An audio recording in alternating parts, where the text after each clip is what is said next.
All right, yes. Welcome everyone to session 58 of New Horizons. We're going to start off as usual with a recap from Avery, Java's perspective. Let's see. I think Brother Nick is going to save the world with communications. He has sent a lot of text messages, and he wants us to use this broadcast station to send a message to everyone. So we made it there, and we negotiated our way to Studio C. Yeah, a lot of scheming and calling and planning last time.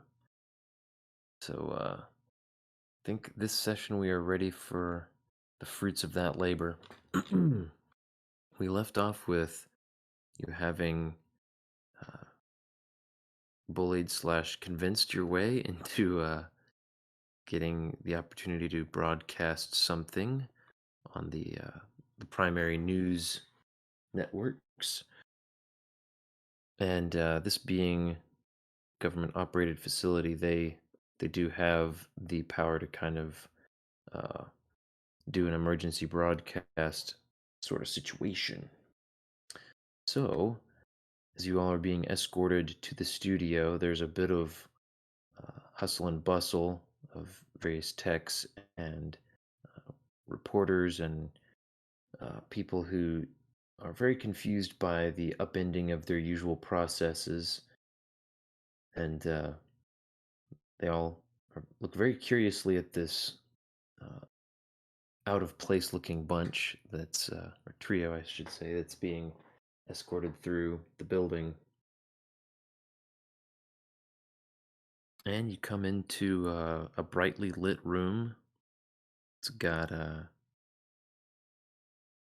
kind of a news desk and some chairs for interviewees, and the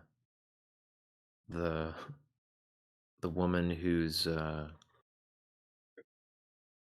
sitting there all done up is getting having someone whispering in her ears. She's looking very confused by this whole uh, upset, and she's nodding along though, and as you all enter, she stands up and pastes on a smile and says, "Hello, I'm Diane. I'll be your interviewer today, and yeah, I'm told this is a very unusual situation. We won't be following some of the usual uh, niceties, kind of skipping past the usual preparations we'd make for a situation like this." As she's kind of smoothing the front of her skirt, but yeah, I suppose just take your seats and we can get started shortly. How do you want to do this? I understand you have a very important national security related message.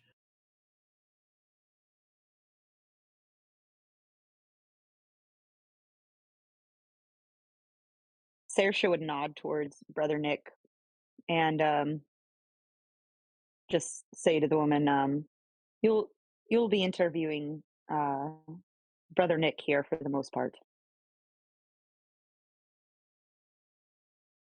And she nods, accepting that, looking uh, over to the commander who's stayed in the background. He's got several of his soldiers gathered around as well. Um, and he seems like he's still sort of operating from there, issuing some hushed commands to a couple who come and go, but they're backstage. They're not going to be in the way of your interview. And so I think we have we have a fairly lengthy speech that was written. Um, Yeah. So I guess Brother Nick would reach out to shake Diane's hand and say, Oh, it's nice to meet you, though I wish we're under perhaps happier circumstances. If you don't mind, I had a bit of a address prepared first, but then, yes, we would be happy to answer questions. I'm sure this will generate several of them after we're done. Hmm.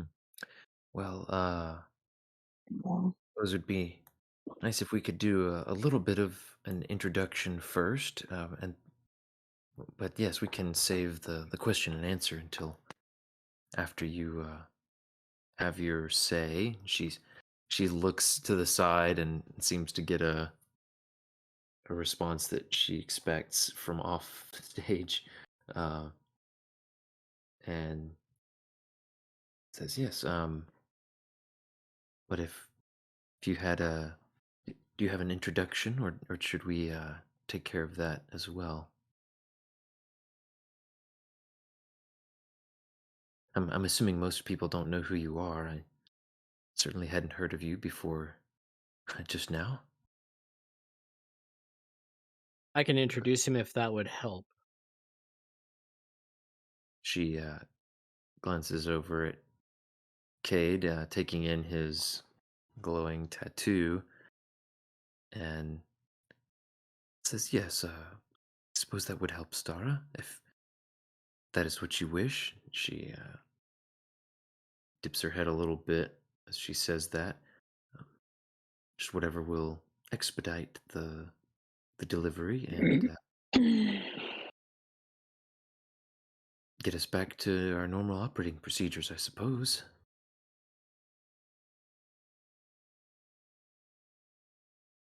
So she kind of casts around, looking a little lost for a moment, and then people behind the cameras kind of start signaling to everyone to take their seats and get ready. And once they've done that, everybody starts counting down.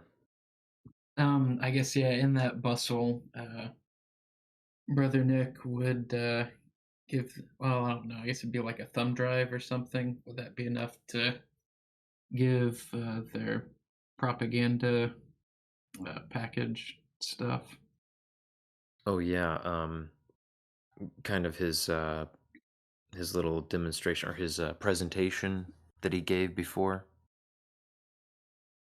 Are you Yeah, talking I about guess like this the have whole? the presentation, and then for them, along with a lot of like the raw video footage of, or that we had, kind of cut down of like the Lightning Logistics warehouse, some of the attacks we'd seen on Urala, some of the like test videos we'd found on the Gakari, Mm-hmm.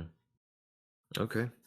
all the nastiest stuff about the Sons of Glory that would grab some headlines. Yeah. Okay.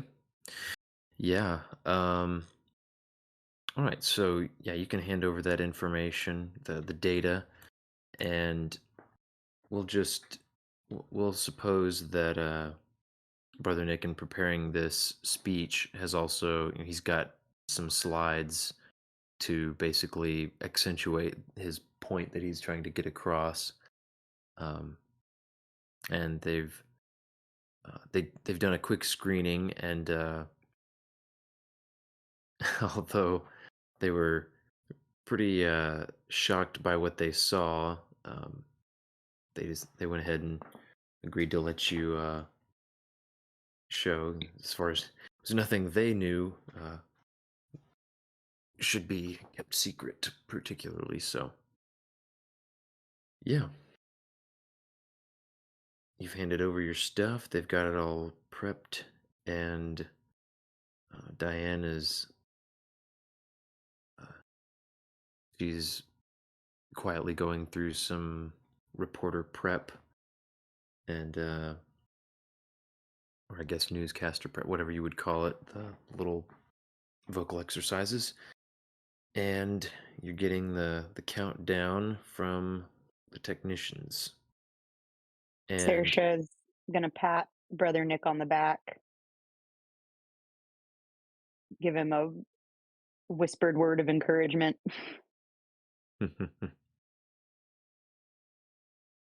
All right, and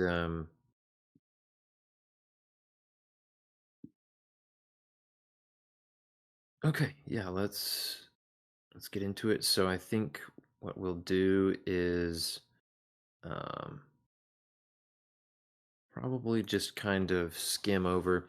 She's going to do a little bit of kind of an introduction, like opening statement to the emergency broadcast sort of thing, basically to explain, hi, we're interrupting your usually scheduled programming for an important message, blah blah blah, and then she's just going to hand it straight over to Brother Nick by saying, and with us tonight is a Brother Nicholas Wayfarer who has a concerning and dramatic message for us all. So listen closely, buckle in, and to you.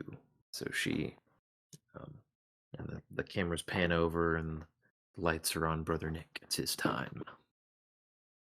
Wait, was Cade gonna do any kind of intro?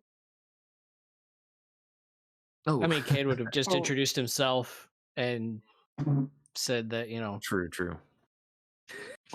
or retcon. yeah. Yeah, Sorry, so I got confused. I didn't know if no, like you're right. We literally did just talk about that. sorry. No, you're fine. I'm acting like the cameras are on me. But I do not have newscaster training, so I wasn't ready for it. That's okay. I understood her saying like we interrupt your regularly scheduled programming for this, emergency address. And then Yeah, so yeah, I guess she would say first, she would introduce let's see, I guess would she probably use your full name, Oh yeah. Cade, or okay. Let's see, what is it? Kadir Methodius Breckenridge, Yep. and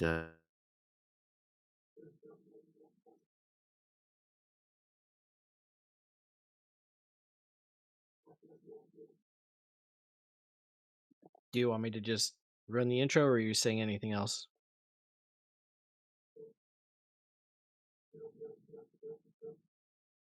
Did Ben go silent? you go ahead, Robert. Okay.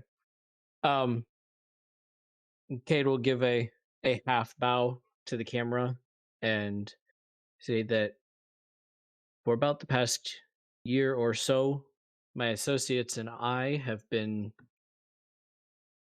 undercover, so to speak. And what you're about to hear is rather shocking.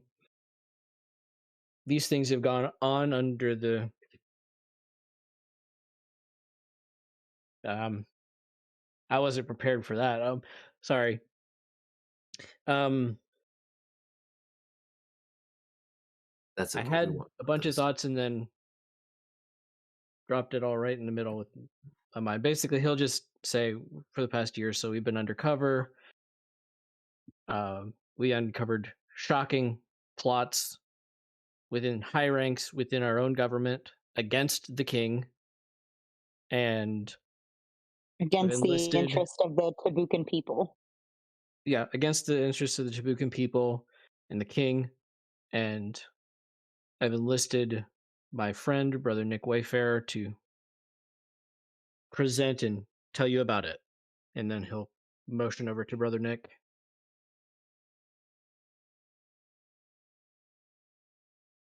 Okay, cameras and eyes are on him.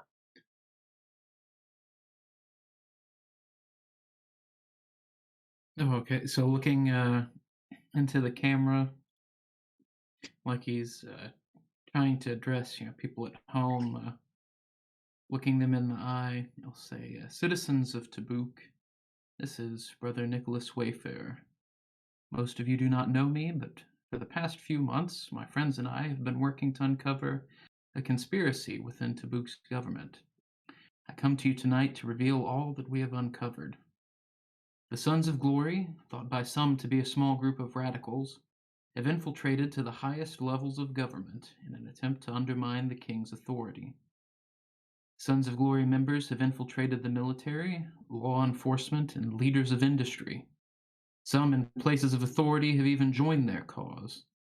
Even some amongst the noble families, I am sad to report. While we do not know all those who swear themselves to this seditious cause, we have identified several prominent members, which we will share with you tonight. The Sons of Glory seek to depose the king and impose their authoritarian rule. They brought pointless and bloody war to Urala. Worse than their sedition, the Sons of Glory have pursued Maltec to impose their will on Tabuk and on the sector. The Sons of Glory enslaved an alien race, the Ikari, and tortured them into becoming weapons of war. Despite knowing that thou shalt not make tools of humankind, the Sons of Glory combined human and Gikari DNA, hoping to make a hybrid to subjugate and control these poor tortured beings.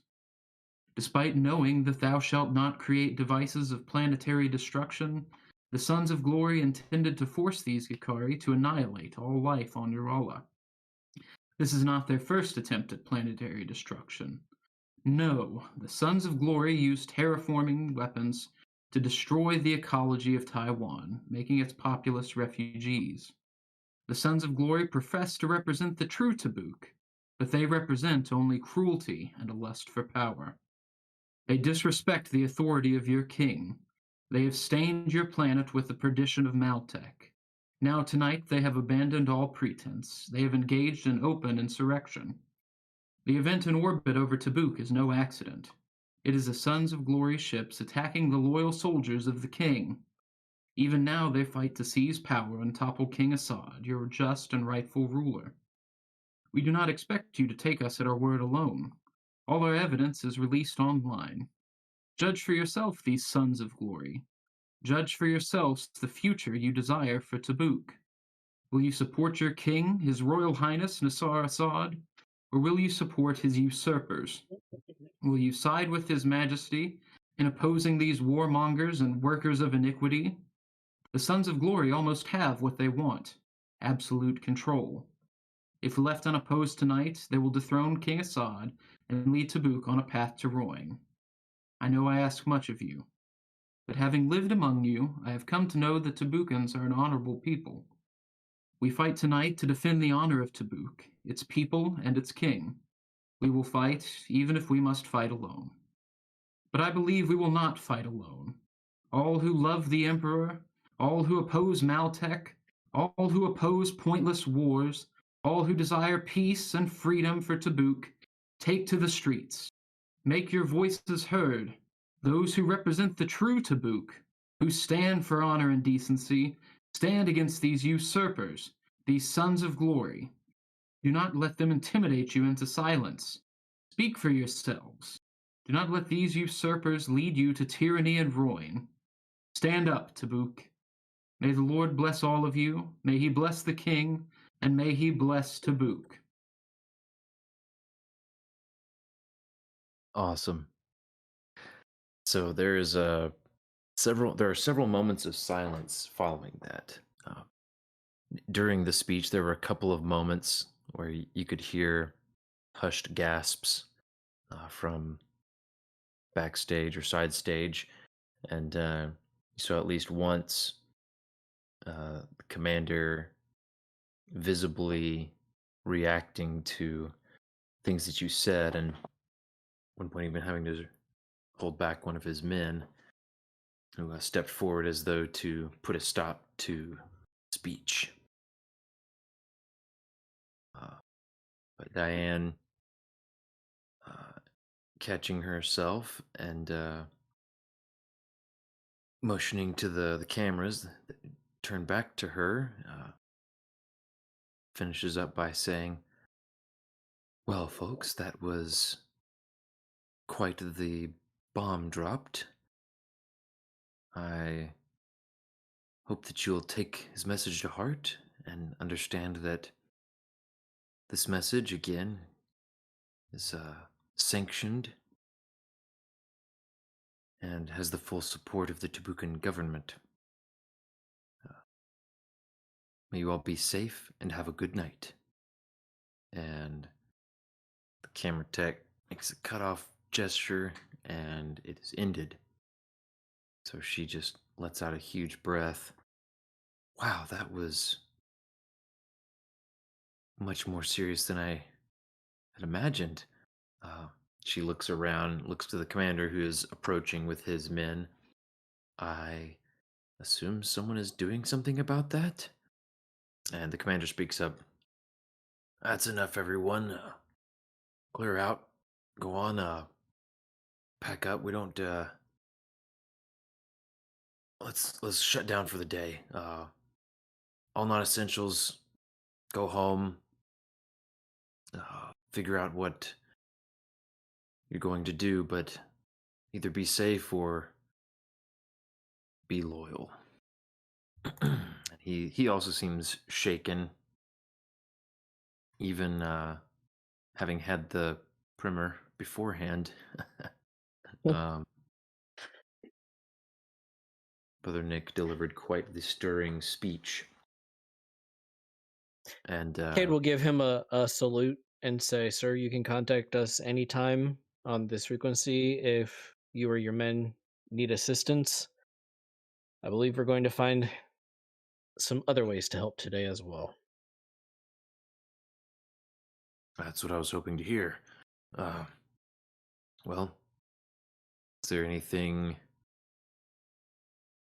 that, well, he pauses and seems to do some mental calculations.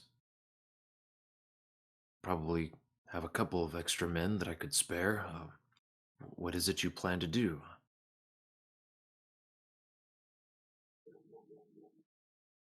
Cade will look at Saoirse and Brother Nick and then back to the commander and say, I think we may need to go reinforce the palace.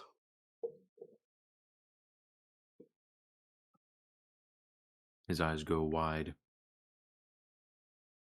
The palace itself. Surely they wouldn't dare. But they're attacking the space station. They dare greatly. Yes, but... And he just stops.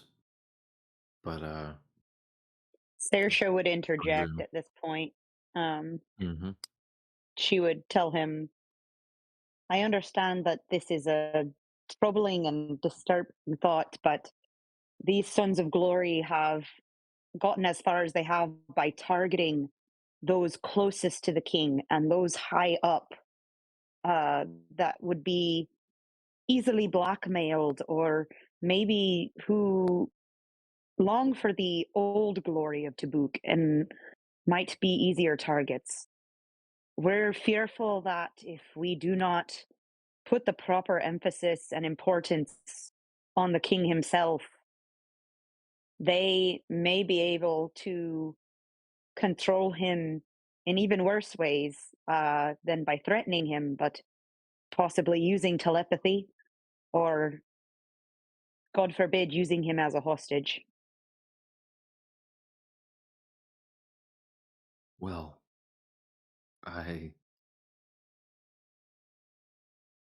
very well. Go ahead and give me a lead check from Saoirse. I would, but you have my laptop. Oh, so true. I forgot. I guess you weren't able to get on the iPad. It's still charging. Oh, okay. All right, let's see then.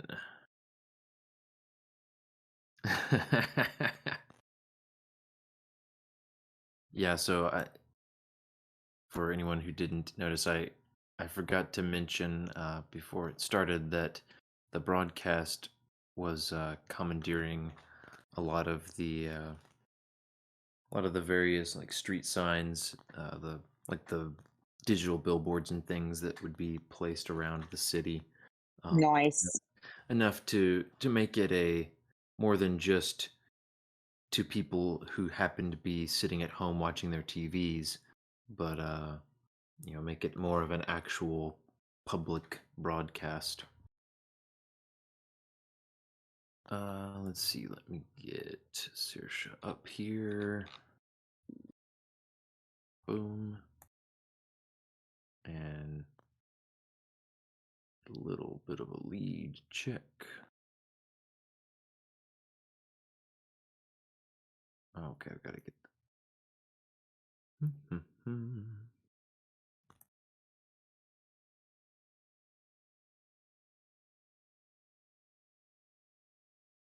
Let's see. Okay, a 9. Very good.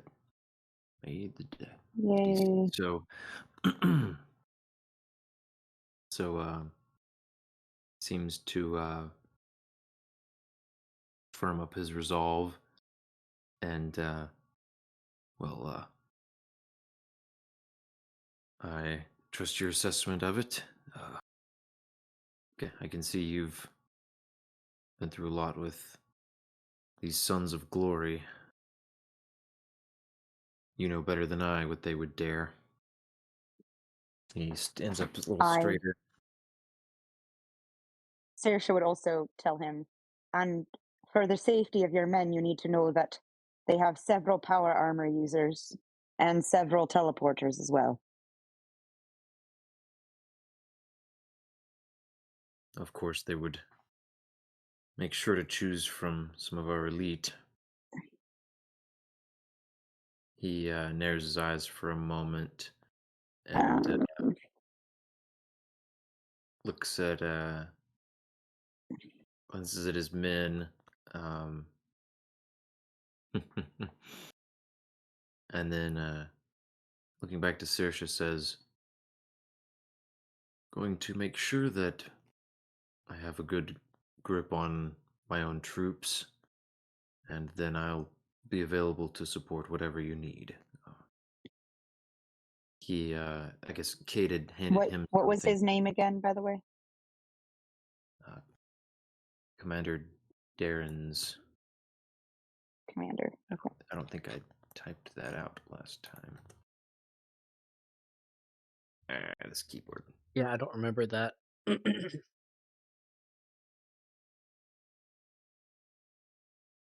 But yeah, Cade would have just like either passed him a card with it, like their public frequency on it, or like told him With how to get in contact. Would this be one of the burner numbers, perhaps? We got a comm Yeah. server in that shopping trip, right? I thought Yeah. we did. Let's put that Oh to yeah, I use. guess. Okay. Yeah. Sure. It's got like 100 kilometer, at least 100 kilometer range. So we can finally, stop using burner phones for all of our inter-party communication. I would love for someone to say that in character to Cade. Just be like, didn't we buy that fancy server thing? So why are you still using burner phones? And Cade just realizing like he's been doing it out of habit this whole time. Yeah, he'd probably just shrug and go, "Okay, use this number instead." All right.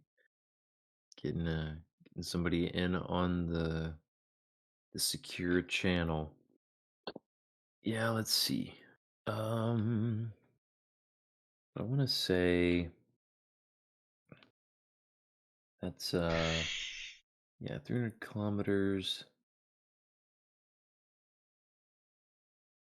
Let's say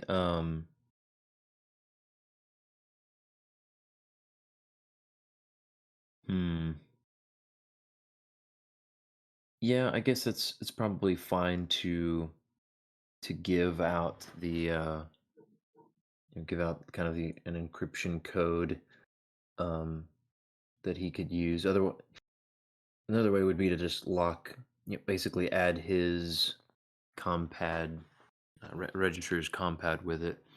But I don't think there's any reason to be particular about that. Should be fine. Okay. Yeah, sorry, I was just thinking through whether or not there were dangerous implications to Doing it the different way. All right. So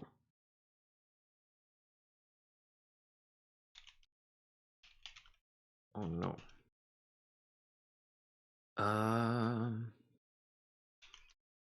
Hmm.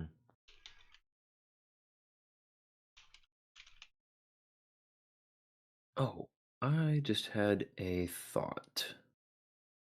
Um, let me see here. I think I might need to take a couple minute break here, but let me see if there's something I can leave you guys to think on. So you give him the frequency to use your comm server, and so we'll add him to the list, and yeah, then I think he's ready to let you guys go do whatever it is you need to do. He, by basically by getting him on your comm server, you can also reach out to him securely, and he indicates that he and his men are available to help. He doesn't have many men, but they're available if anything is needed. And on that note, let's take a 5-minute break or so.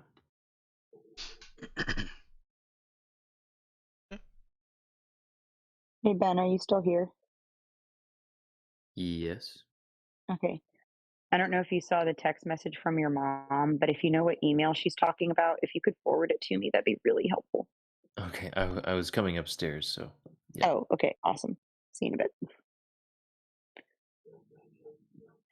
I am missing out on Roll20 chat tonight. Very sad. Thank you, Dex, for sending me the conversation between Java and Nero. You're welcome. I tried opening Roll20 on my iPad because I couldn't remember like if it just like messed up or if it would even let me. It won't even let me open up the game on an Yeah, iPad, I'm not which makes surprised. me sad. Does Roll20 have an app? Does anyone know? I was about to ask the same question. I'm gonna look.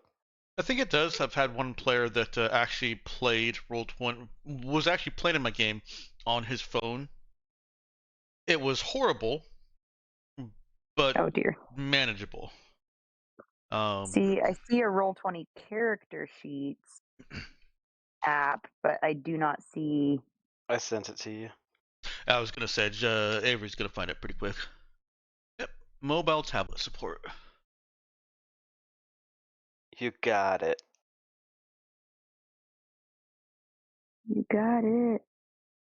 It's the Yeah, companion baby, app. you got it. All right. Oh no. Oh man. Okay, I see. I love my food with flavor. Waiting for a literal bomb to drop on us. Oh my. Where did you send it, Text it to you. Avery? Oh, you texted it to me. Okay. I Let can me send see it if to I you can. on the Discord instead. That would be helpful because my iPad, I literally hadn't charged it in like over a month. So it's kind of out of sync on a lot of things. Inbound. But oh, there it is. Thank you.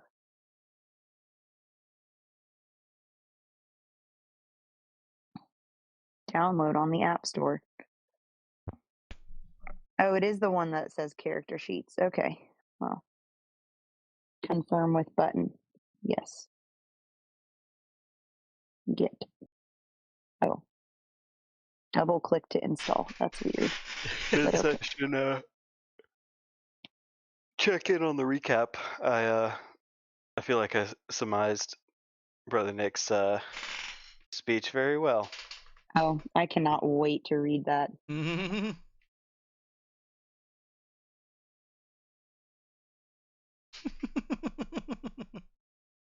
Oh my goodness. Fantastic.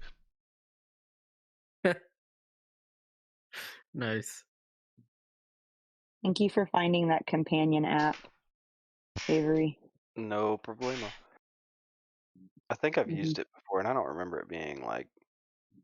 I mean, like I'm hoping it's not the full experience, it's but not it'll the work. full Yeah. experience, but I'm hoping. Oh no, It'll work. it did not log me in to the right. Sign out. Okay, sign in. Continue. Oh, okay. Thank you. I'm pretty sure it's maybe Find Adventure. Nope. It's apparently my. I thought. Okay, I'm very confused. Okay. You have multiple Roll20 sign-ins. Yes, I do. Okay.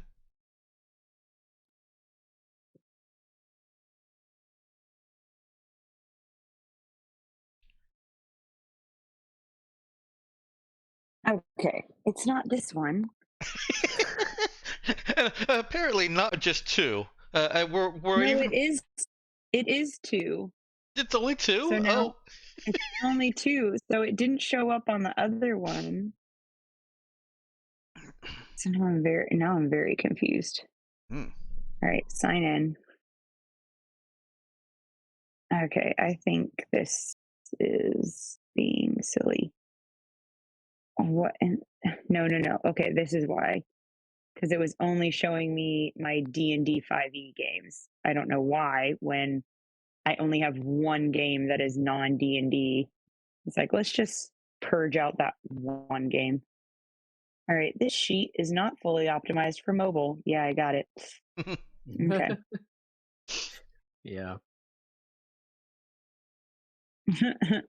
Select your character. Brixar. Defense Frigate. Damsa. LOL. The Janada. Kadir. Prudence. There we go. Okay, I guess so it it's serves you giving me, right for naming her an S name. I guess. How dare I? Okay, so it's only showing me that. It's not showing me like the interface where I would be able to see like the chat and everything. So Ben brought me his laptop, his work laptop, so that I could log in, so I wouldn't be missing out. So I'm just gonna do that. Whoa, this thing's a hoss. I forgot about Right. that. Are you without computer? He was using my laptop downstairs. Mm. Yeah. In retrospect, if I'd thought about it earlier, I could have just probably used my work laptop down Yeah, here. probably. I was not thinking straight, so It's okay. here we are. Here we are, just trying to make it work. Mm-hmm. All right. So, what you guys want to do?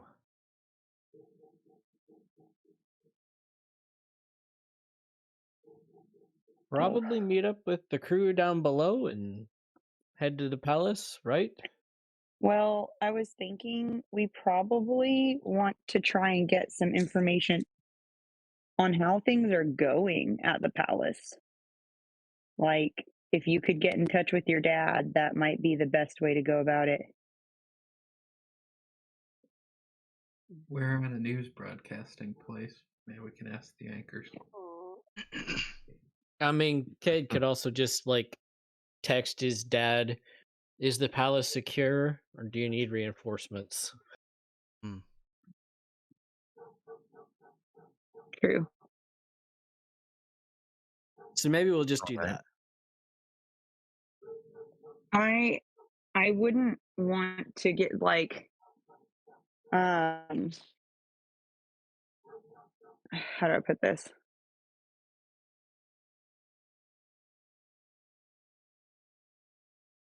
Is there any way you could get a better form of communication with your dad?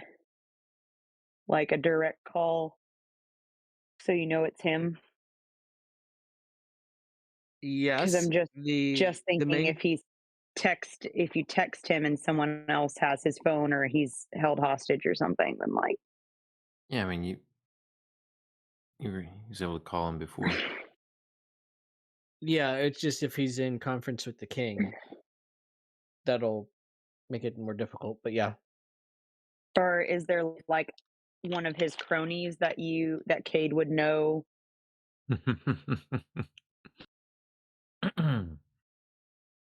Does he have his own henchies?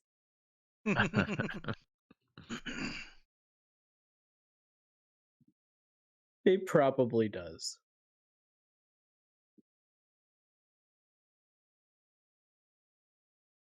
All right. Well, who's Cade gonna reach out to, and how?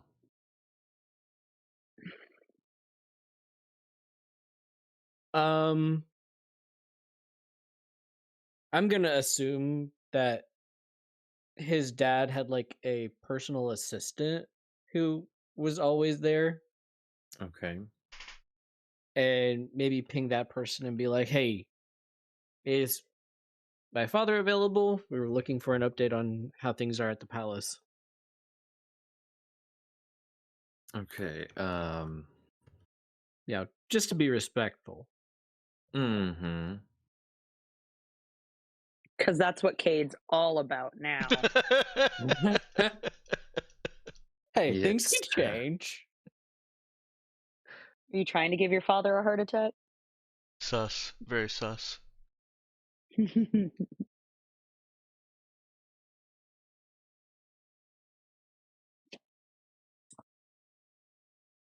All right.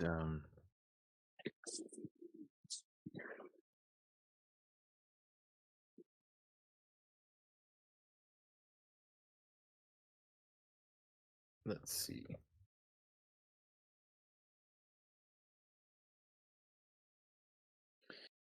Okay, this is you get a message back from Paul, your father's Paul, executive assistant. God bless. Such a good executive assistant name.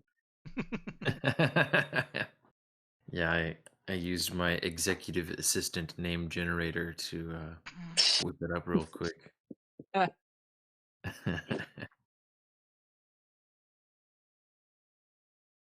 He says, "Your father has directed our men to secure the palace courtyard and entrance. He and I are presently awaiting audience with the king."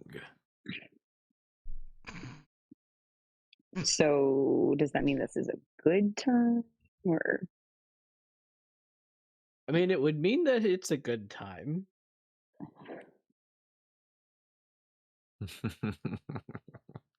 we think that means it's a good time? It means he's Ethan. not got anything better to do at the moment.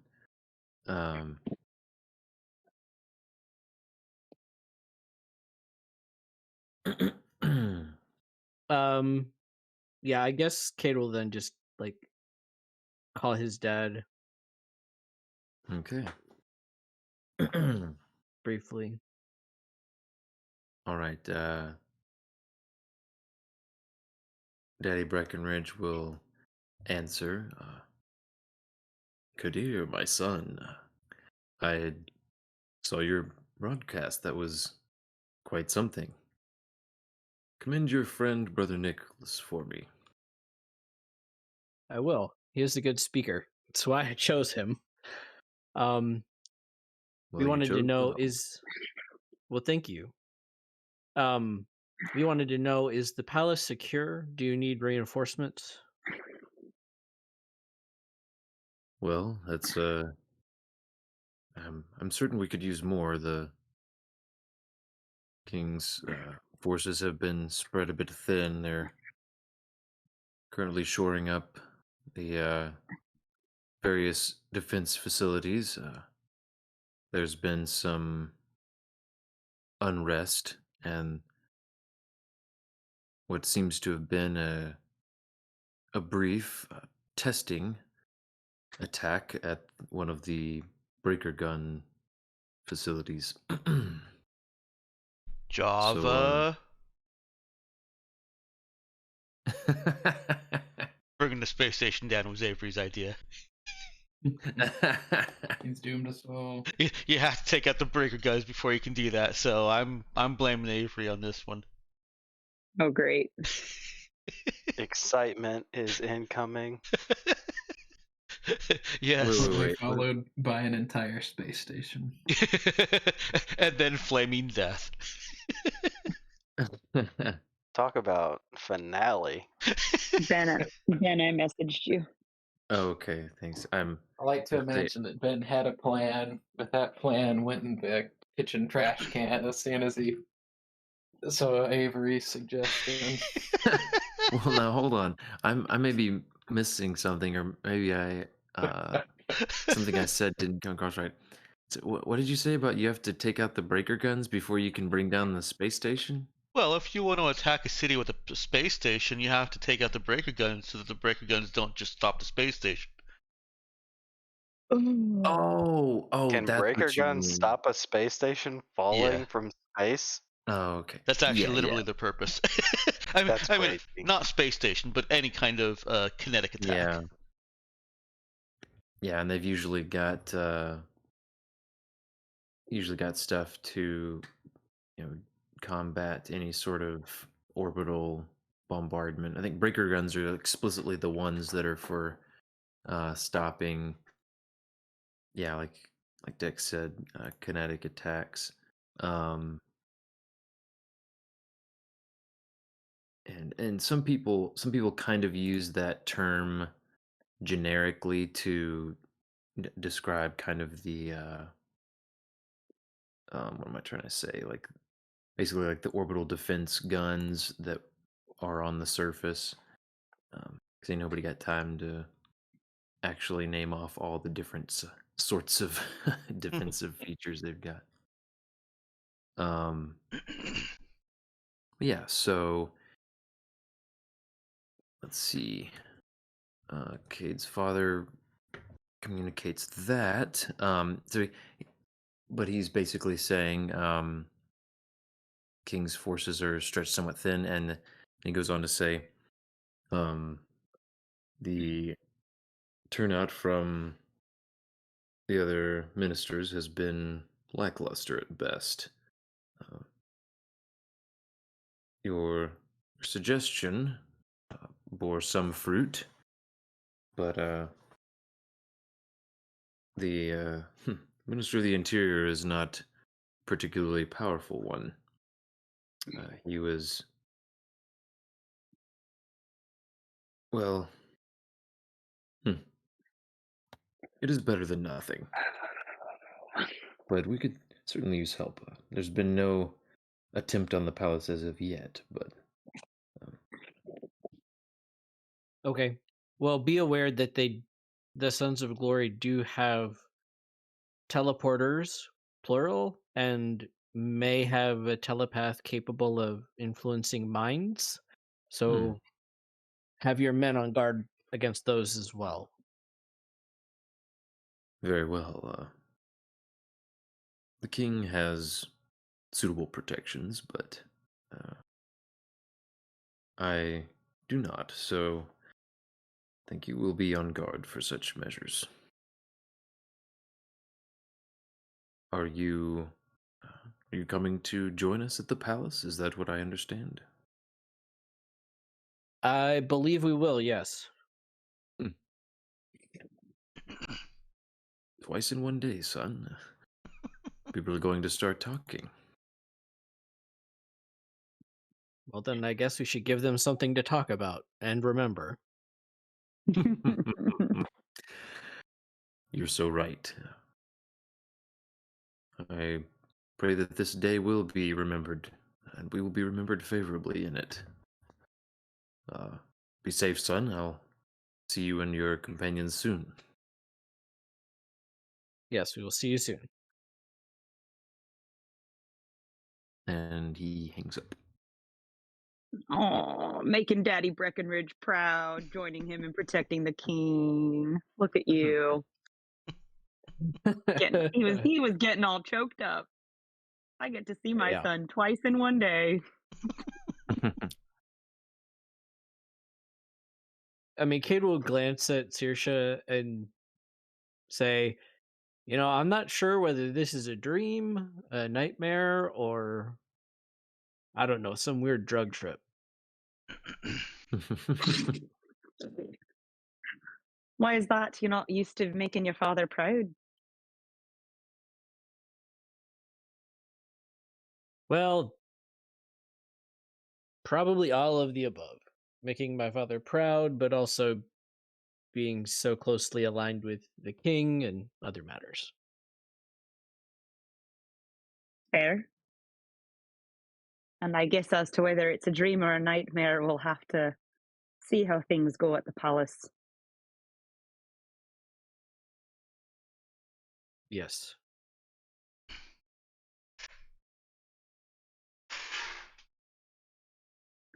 All Agreed.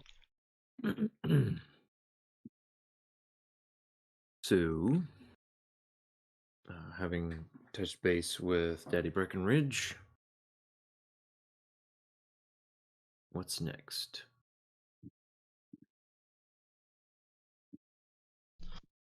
Well, Saoirse would want to basically gather everyone up and ask if there was any last minute preparations they wanted to make, anything they wanted to get before we go to the palace. Nara looks around at the soldiers that are here. Did the is the general with you guys or the commander? Or did he go off and do his own thing? He's rallying his men and getting the place, Okay. I guess, shut down basically. Yeah, Okay. Kate will message him and say, "We are going to reinforce the palace. You are welcome to come if you wish." And he'll give the name of which gate that they're gonna go to. Okay. Oh, yeah. Have we received any word back from the tunnel snakes? Good question.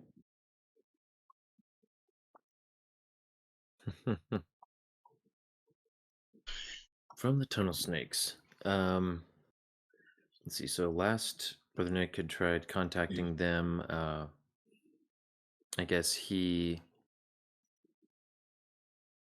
there had been their indication that they needed a few days to try to let things cool down. Then I I guess think the last given- was that they got their safe house attacked, right? Yes, yeah, that was also part of it. And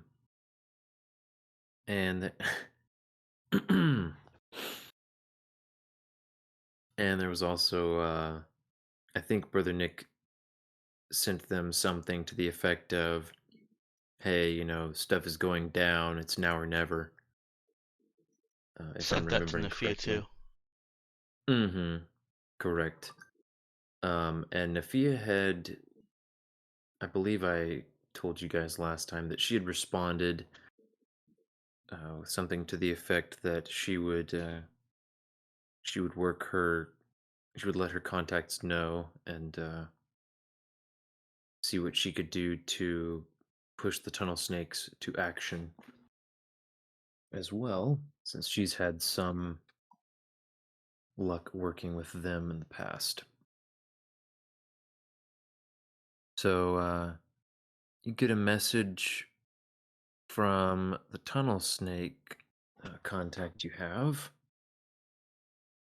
indicating that they're gearing up and they're ready to make a move, and they're asking how they can be of help.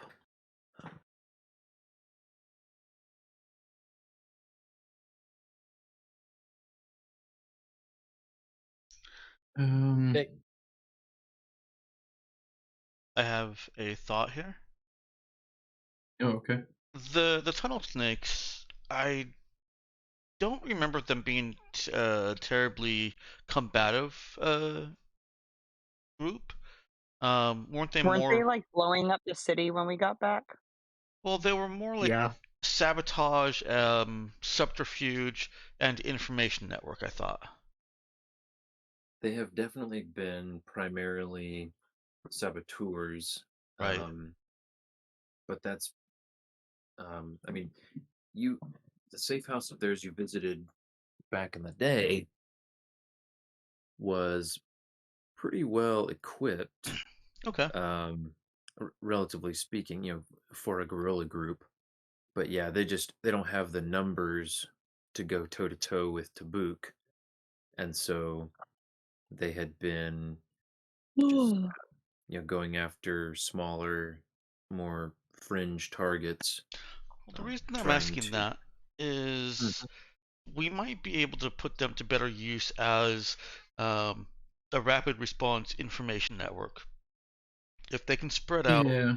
and tell us, where they see suspicious movements, because one of the things that I think we really want to avoid is any of those planetary defenses actually going down, and B, finding out that attacks on the planetary defenses were a diversion to pull troops away from the capital or from the king.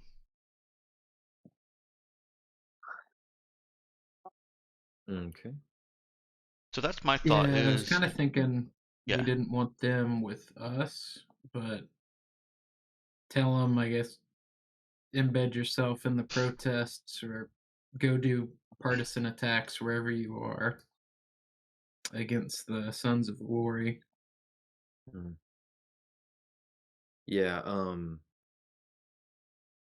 kind of to Ethan's point about not wanting them with you, I I'll say this just in case you guys probably already clued into this, but your characters definitely understand that uh, any connection between you and the tunnel snakes would be perceived very, very poorly by Right. Tabukan authority of any kind. Yeah. I actually It- think we should uh not encourage them to attack even Sons of Glory. Just report it, because if the loyalists see Tunnel Snakes attacking Sons of Glory, the loyalists might just side with the Sons.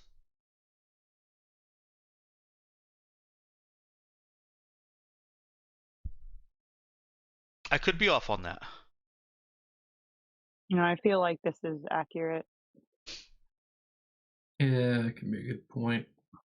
The Sons of Glory are going to be dressed like Tabukan soldiers, most likely. Yeah, that's pretty much the problem. When you see a fellow soldier being attacked, you don't stop to ask, "Hey, wait a minute. Are you one of those Sons of Glories guy?" Hmm. Yeah. So I think we should keep the tunnel snakes uh, out of any conflict. Just use them as rapid response information network. Um, that way we know the tides of what the Suns are doing. If they actually do amass a force at a planetary defensive system, we can corroborate that with what we know about ships in the sky. And if there's something up there that would be a threat, then maybe they actually are attacking it. If there's nothing that target would achieve, then it might be a false flag. Mhm. Yes, that might be a good. So we could tell them, we'd like you to go or spread out wherever your cells are, be eyes and ears, or embed in the protests. Try to lay low. Don't get into any fights unless you have to, and report back to us because we've got some muscle that hopefully we can bring to bear on whatever problem. Okay. Does that sound good to everybody? Yeah. Yeah. Sounds good. All right. So, Brother Nick sends a message to that effect, and they seem particularly receptive to that idea. They were not looking forward to getting mixed in any sort of active combat at this sort of scale. And yeah.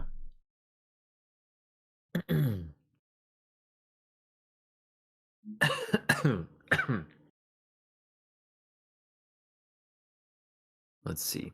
So, guys have that so far. All these bums better be really grateful by the time it's all said and done. I tell you what. My. The conversation about Brother Nick's nose continues. Yeah, I was gonna say that I'm gonna be very interested to see how how conversations go after the fact.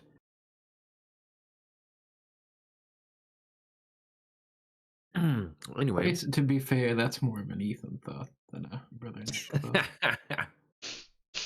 yeah, I was gonna say that gotta be careful. Sometimes the player bleeds into the character, or vice versa. All right, so I think you guys have sent out the messages. The tunnel snakes are going to position themselves in, probably in pairs, or maybe trios in a few key places, including around the palace at some distance, just to try to get some eyes on the ground. You also get a message from Bruce saying that the fighting in orbit has gotten a bit more organized as the two sides have kind of sorted themselves out. And the fighting seems to have taken a couple brief breaks as ships get damaged or destroyed, and forces regroup. And the station has not yet been taken, though it's also not been quite as active a participant in the battles as you would have expected. Though Bruce is quick to admit that he's no expert on space battles. Gotcha.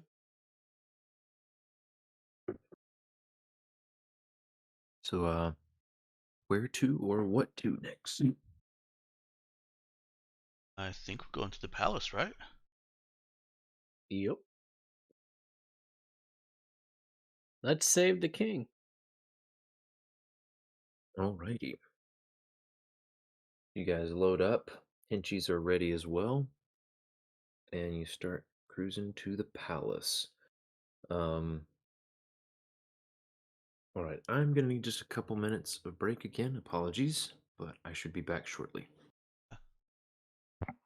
So to clarify, we're rolling up to this palace in a van.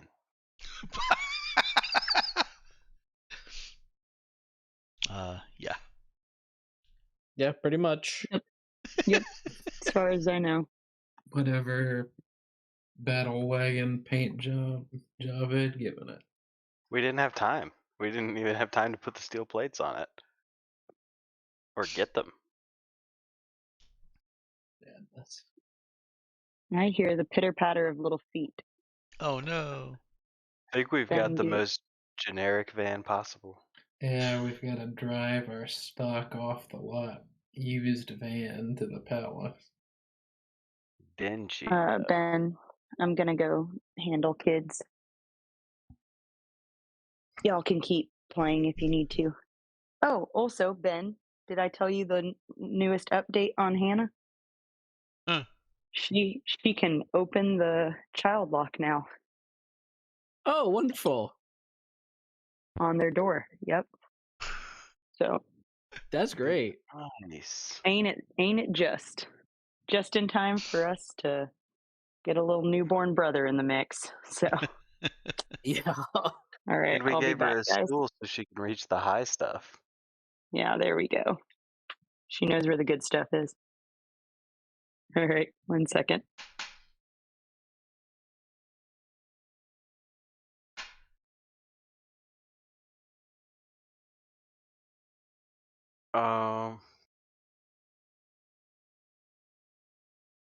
So we're really just gonna approach this castle palace in a van. Yes. Yep.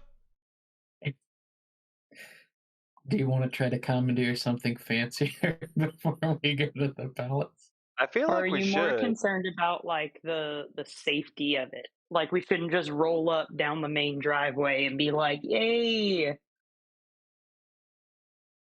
Yeah, Don't mind us and our utility van. it feels like the kind of thing Ben will penalize us for. But maybe I'm just imagining. Well, We go to Enterprise Tabuk branch and we hijack a limo. nice. Or we I think- just rent one. We just steal a couple cop cars. We don't actually probably need to steal them at this point. I was gonna say Yeah. we just made some friends with with the Commander Darren and his soldiers. We might be like, "Yo, do you guys want to maybe escort us to the palace? Because we could use a few good men Do you think they have a helicopter? and a good ride." They might. I don't know if they had a helicopter.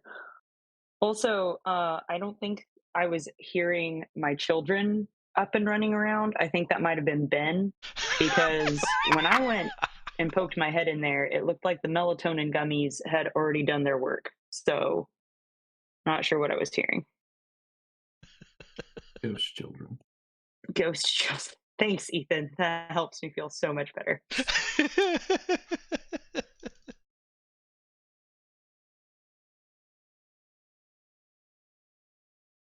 Are you saying Ben's feet are incapable of pitter pattering? Mm-hmm. Yeah, that's fair. I You've seen believe his that's feet. one of the things that leaves you in puberty. It might. It might. My mom and dad used to say, "Why are there elephants running around upstairs?" Hold on. Quotes. Are you saying Ben's feet are incapable of pitter patters?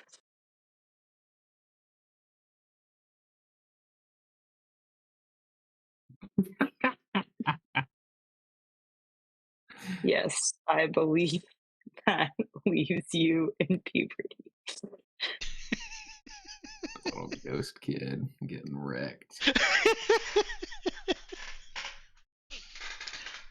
I do have a warning for Danielle. Having done this, Danielle, do not search Ghost Kid. I don't in Discord. GIFs. I don't think you'll like most of them. Yeah, I'm good. There were It's the some ghost child. there were some really good images there, but none of them until I found this one None of them. These appropriate. are some quality late night gifs.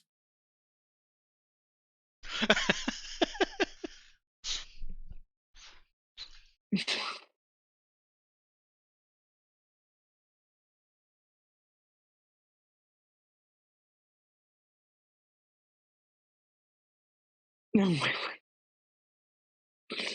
Okay, no more. That's as scary as it can get, Ethan. That's the ceiling. The That's- scary ceiling. I don't need anything more stressful in my life. I actually found 2 gray hairs on my head today, and I was like, I need nothing else scarier. I need nothing more stressful in my life right now. So that's a vote against World of Walt.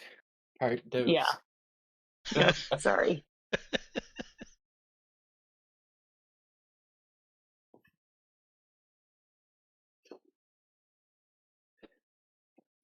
children of It's a Small World are so disappointed. Hey, I played that game. I had fun booting the children of the small world around. And destroying many children of the world. Yes. All You equally.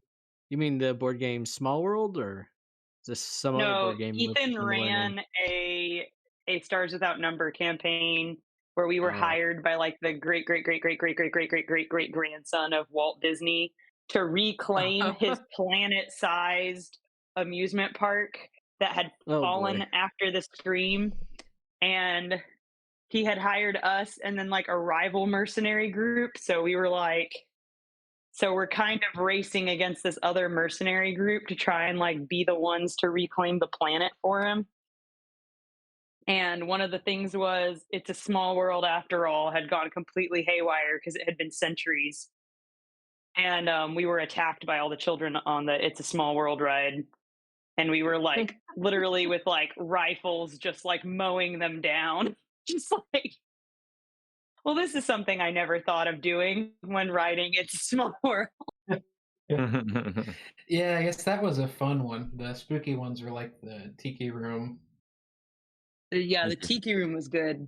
That was, you did that, you pulled that off perfectly, Ethan. And then the lead up to the Haunted Mansion, I think that was my favorite. Oh my word. Because we were expecting after It's a Small World for the Haunted Mansion to just be like terrible. And then it was like, yeah, you guys have a good ride. And you get off at the end and you pick up your picture. Yeah. Totally got us. Mm-hmm. Ben, there's a quote. There's a quote about you in the quote channel, just so you know. Yeah. I was reading. I was trying to figure out, is that a Bambi reference? Indirectly? No, it was, I thought I heard the kids up and running around, but then when I poked my head in there, they were out like cold. Oh, So it was like, I see what I you guess mean. I heard Ben run up the Oh. stairs. And I didn't say run up the stairs. I said, I guess that was Ben's feet I heard. And I think, I forget who said ghost children. I think it was Ethan. And I was like, nope, no, thank you. And then I was like, are you saying you think Ben's feet are incapable of pitter pattering? And he was like, yes, I believe that leaves you in puberty. Okay, yeah, it took me a second. Once you started talking, I realized that leaves you, as in the ability to pitter patter leaves you during puberty. I thought it was. I was thinking that it was something about pitter pattering left you in puberty. Trapped forever. Yeah, exactly. It's like, man. Pitter pattering, not once. But for an eternity. Oh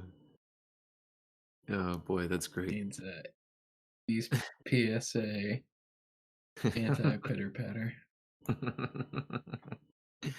Oh man.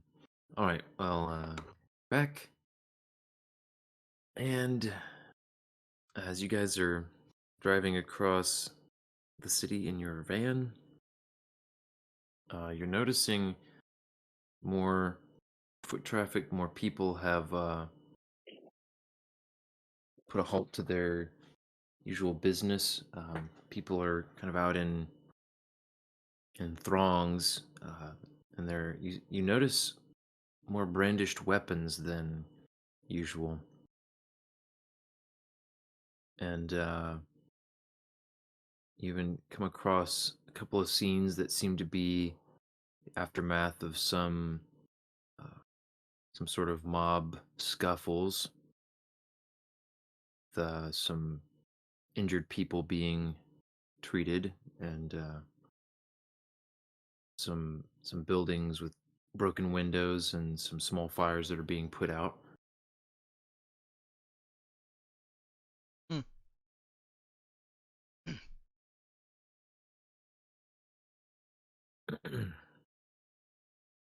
And you pass one group, you pass relatively close, apparently, to some sort of civic point of interest, because you pass a small contingent of soldiers that are stationed outside a otherwise innocuous looking building with they've got a pair of grav tanks and a couple of troop vehicles blocking off part of the street, so you have to take a small detour. Any of the homeless friends? The homeless seem to be nowhere to be found at the moment. Seems like the people with their ears to the ground have gone to ground. Makes sense. Probably where it's safest. Mm-hmm.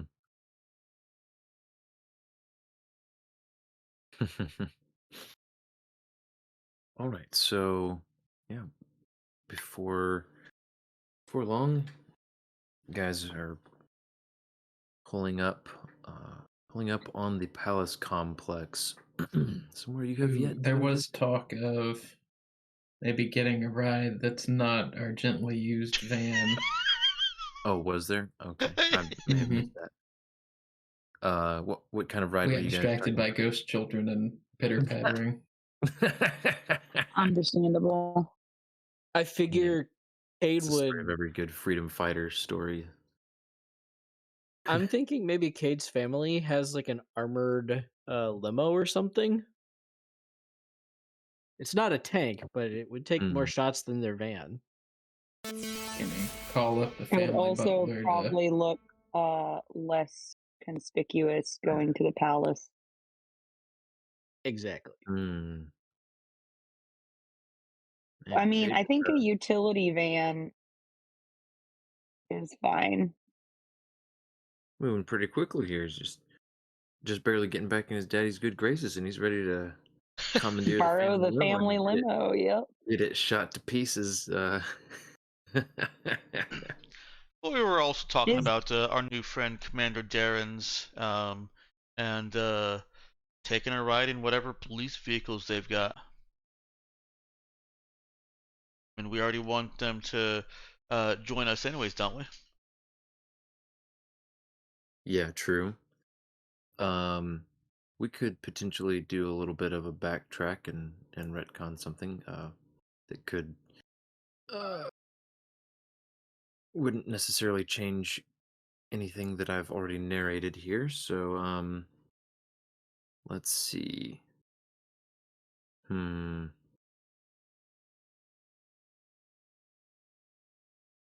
You guys want to try to get the commander to give you one of his troop transport vehicles? Is that the idea? I mean, or we could just pile in with them. Yeah. Oh, okay. Let them do the driving. Yeah. You might have to wait a little bit. He was trying to get Uh, things squared away with the broadcast facility, get everybody out who didn't need to be there, and get things locked down. in the interest of both time in game and out of game, uh, it's probably okay if we just take the van, right? Yeah. I Yeah, I mean, guess it's so. a palace. Having service vans is a normal occurrence. I Yeah. mean, are you guys trying to like sneak in or? No, we were No, trying to get roll there up. in style. Mm. I We were think trying to not get shot by the palace guards. Yeah, I that think we were too. worried about the consequences of maybe rolling up in our gently used utility van. That's true, and I will state for the record that I also think not getting shot is in style. Also true. Well, yeah. Let's do this then. Let's say that you can either go ahead and go with the van, um, and you're just determined to make yourselves known in a way that doesn't doesn't look threatening. Or you could try to persuade the commander to give you one of his troop vehicles.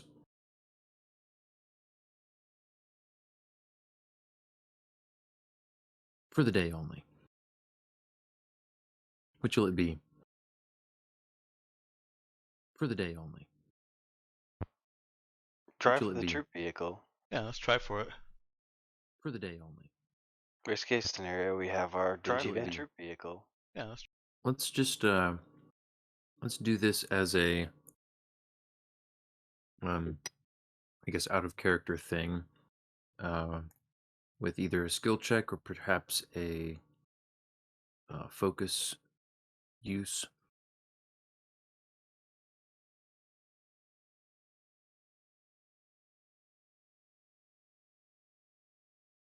I mean, Java's willing to Oh, argue that bonkers. he's an exceptional pilot, and we'll bring it back in one piece. Haha. if and nobody has a better idea. Okay. Well, that certainly sounds like the sort of thing that would go a long way towards um, assisting if someone else were trying to do some persuasion or something, would certainly go a long way towards sweetening the deal. Persuasion, you say?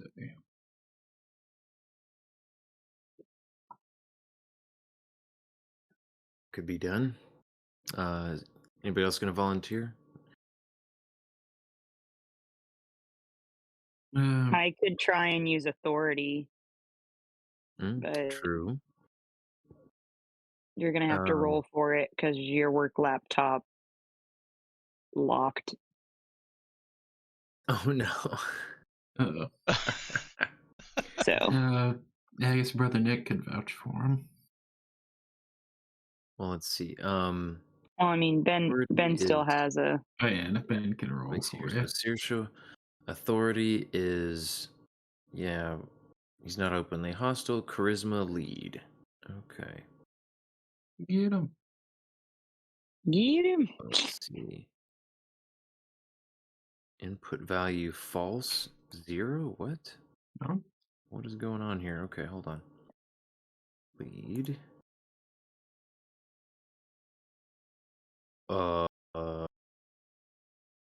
Did that just do something weird for you guys? It is Yeah, it's nothing. blank. Yeah, it didn't show anything. It's so high I can't even see it. I like that That's- answer. Very strange. Did you Uh, delete the He is- modifier from the box? no, I didn't change anything from the last time that I used it. Let's see. Lead is 1, ask, and 2d6. So thoroughly led that Saoirse is the king of Tabuk now. It doesn't want. Yep, It doesn't want to let me exactly. click any of her things that I click. It just says input value false, and then the text box is 0. Oh, weird. That is very strange. Hold on. Let me Oh, try closing it and opening it again. Maybe that'll fix it. Yeah, there we go. Okay. I don't know why that was. Oh, forgot to have Avery roll his pilot check to help. And as it happens, it is very material here. Oh.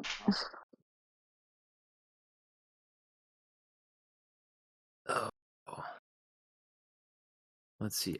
Oh, I don't know why I was thinking, but it's just supposed to be his morale score, which would be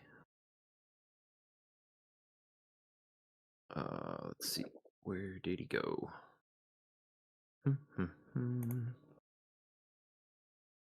Oh, all right, those are both just shy. I was correct in remembering 10. I don't. Yeah, because neither of you has a reroll. Uh, he is not initially persuaded. He'd like to, but he still needs to have a way to get his men around. That's fair. So he's apologetic, but he does turn you down. That is all right. Okay. We tried. Yep.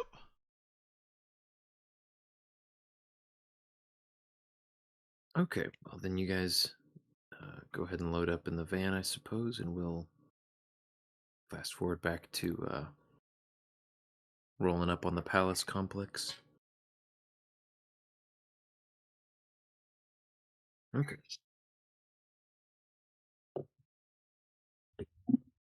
So, as you approach, this place is sprawling, and the palace itself is just a towering series of buildings with towers and spires, all lit up in the late afternoon here, and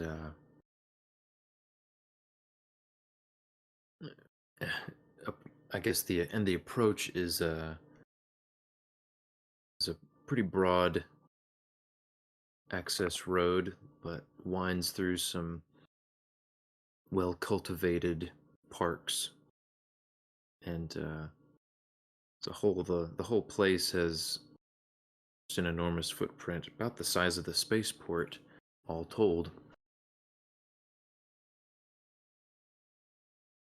And as you approach the access road, there's a gate with a bit of a guard contingent there, currently being bolstered by a grav tank, and but they seem unfazed by the fact that you're driving up. They just wave you forward to roll down your window and talk. They just want to confirm who you are before they let you on the palace grounds.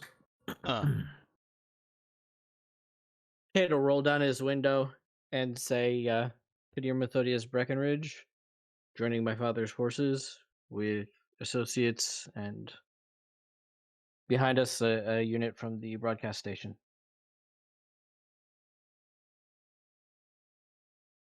Very good, sir. The soldier salutes and glances back to check the car full of Hinchies, and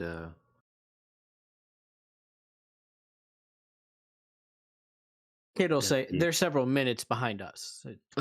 Yes, of course. These are all my associates here. Yeah, I was trying to figure out how to say he kind of got a confused look or a blank stare looking behind you, but yeah, he snaps to, of course. Right, and then, sir, who should I be expecting behind you? Do you have a name? Was it Colonel Darren's? Commander Darren's. Commander Darren's. Very good then. Make your way up. Your father, last I knew, was planning to meet with the king, so well, of course you'll sort that all out, sir. Good luck and thank you. Thank you. And they let you right in. So, you and followed closely by your Hinchies, make your way up the winding road toward the palace. And as you enter the large kind of courtyard that is in front of the main, the palace proper, and is flanked by some of the outbuildings and would look like some barracks and even sort of bunkers and fortifications. Um, you pass by several pieces of basically emplaced, mobile. Basically, oh goodness, I'm not artillery, but wow, I'm completely blanking on the term. Um, self-propelled guns. I know that there's another term for those. Emplaced weapons? Not emplaced. There are some of those, some of those mounted in some of the fortifications. But I mean, like as you enter the courtyard, like you pass basically not tanks, but man, I guess it basically is self-propelled artillery that I'm thinking of. But well, sorry, I'm getting tangled up in my words there. I think I was just envisioning something a little different, but yeah, it's not the sort of stuff. It's not exactly for bombarding people across the horizon. It's for more up close and personal business. But they're mounted with vehicle type weapons, and then of course there are a few tanks and armored vehicles of the king's own guard, with his personal insignia emblazoned on their uniforms. And you spot the the one grav tank and a contingent of troops that are the Breckenridge forces that are posted up with them.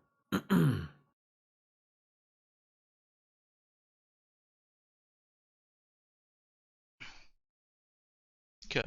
And you can drive right up past them and park in a parking spot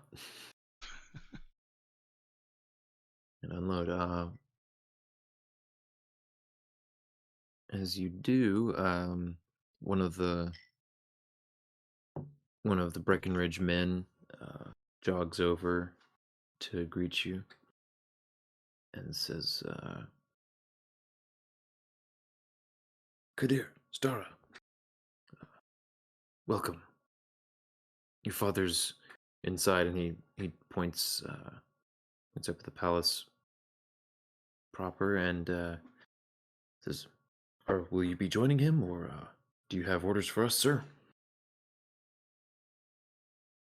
I believe we will try to join him. Team, what's your opinion there?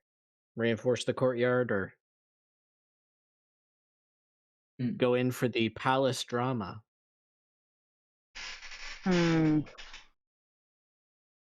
Decisions. What do you guys think?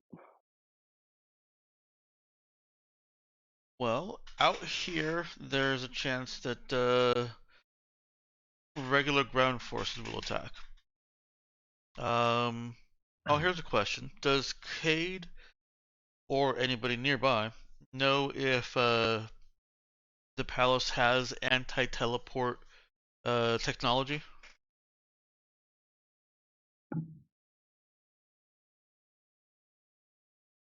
That's a good question. Kate is the most likely one to know that. Let's go ahead and get a Okay. no skill check from him. Do he know things? Wow, I he guess know he does know that one. Very That was nice. almost a max roll. Good roll. Good roll.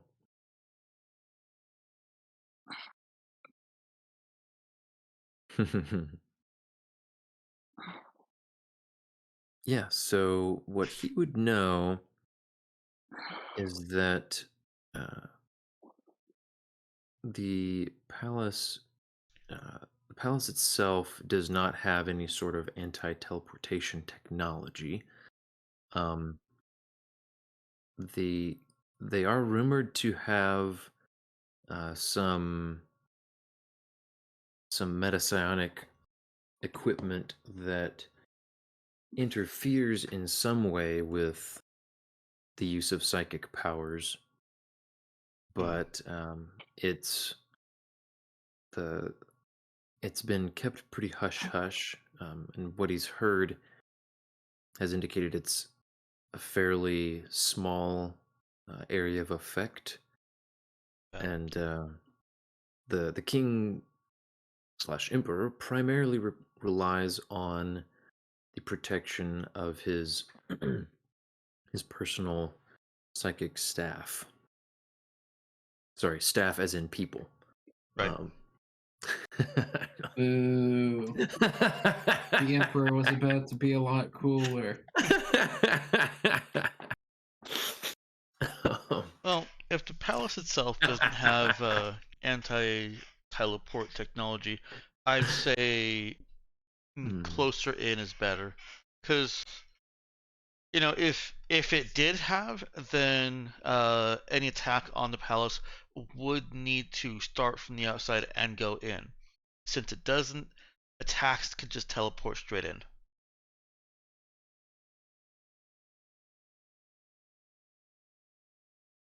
My vote is to go in.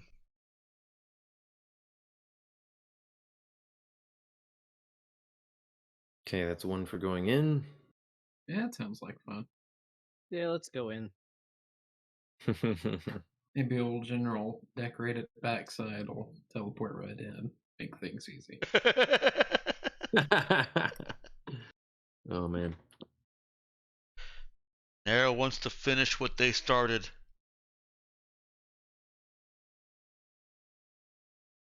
Alrighty then. So As Ben suddenly gets louder.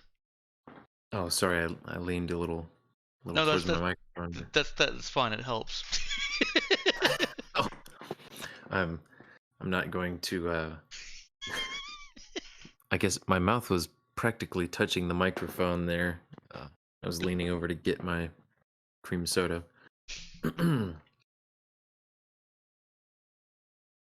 Follow the sultry sound of my voice. Stop. Anyways, all right, yeah. So you guys can roll on up. You bringing Hinchies with you, or are you leaving them outside?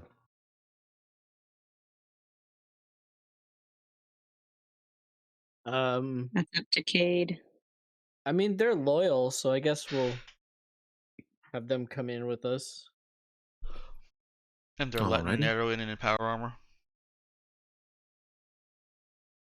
Yeah, so they're Okay. Stumbling around in her power armor. Hey, she's there's fine some as long picture as you matter. don't ask her to get in the van. Well, I was gonna say they definitely look on an interest as she ascends the steps up to the palace entrance. Oh no, stairs! My Her only greatest weakness. Greatest weakness, that's what it was. Oh man. But without stubbing her toes too many times, she is able to make it to the top along with everyone else. And as you approach the extra tall double doors, the ornate entrance opens itself before you, and you enter, what will become one of many vaulted, ceilinged, in almost inordinately elaborately decorated rooms that you'll pass through before you get to the king's audience chamber, and you are greeted by a palace attendant of some sort, who, with her hair pulled back in a neat bun, will step forward in her very crisp and clean-cut palace uniform and say,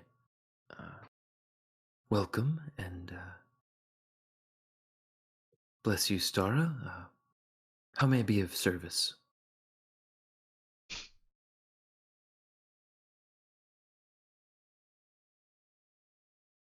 Cade will look and say, "Well, we were thinking to join my father and reinforce any of the soldiers inside."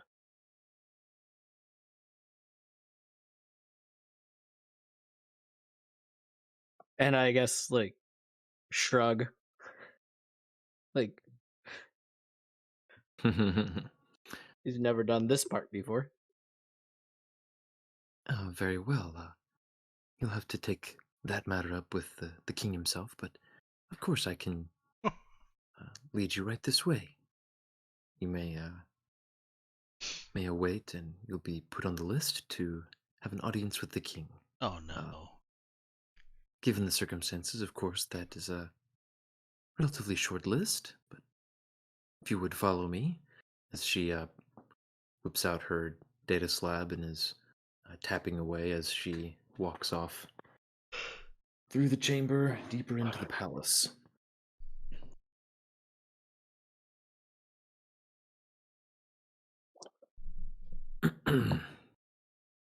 And you've gone through just the first large room when you hear I guess what amounts to a muffled explosion Oh. from back behind you. Oh no. And simultaneously you get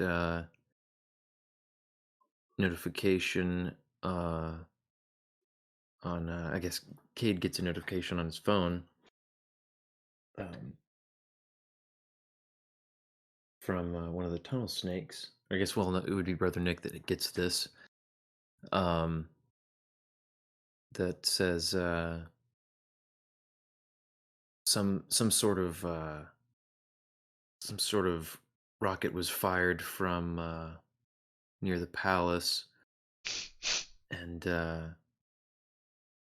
immediately after, the couple of the closest groups noticed some vehicles start converging, start moving, some armored vehicles moving towards the palace, including a few grav tanks that seem to have come out of parking garages and some other unusual places. And they've all coordinated. They realize they're most definitely unusual movements. Well, It's on. Cade will Let's get the text. ref on. Cade will message Commander Darren's and say, "You better hurry up with that backup. Rocket fired at the palace." All right, he messages back quickly. Yes, Stara, we're leaving immediately. And And I guess at this point, we need to set up in whatever entryway this is, and because they're coming straight for this. yeah, and shortly after you sent exchange messages with the commander, there's another reverberation and a bit of a shudder of the palace as another explosion rocks. Well, I was trying to think. I think Cade would have been smart enough to pack his combat drone and his spy drone in like a backpack or a briefcase that he was carrying with him. Mm-hmm. But I would assume the other drones would be in the vehicle still.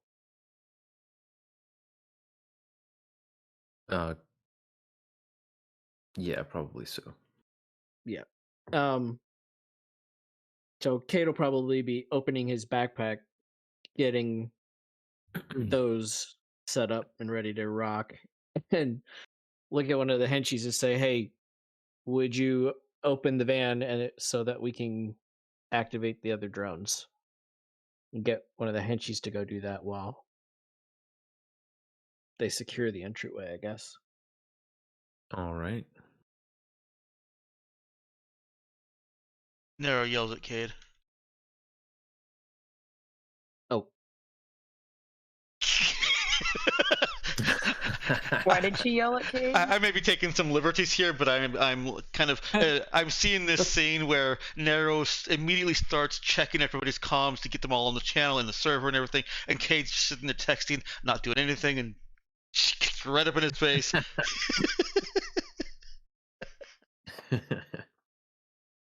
I can retract that if that's not very Cade. no, that's funny. And yeah, it makes sense. He's coordinating. He's getting some messages and coordinating stuff, and not quite tuned in yet to the shift in, I guess, the mode of communications that Nero's pushing. Yep.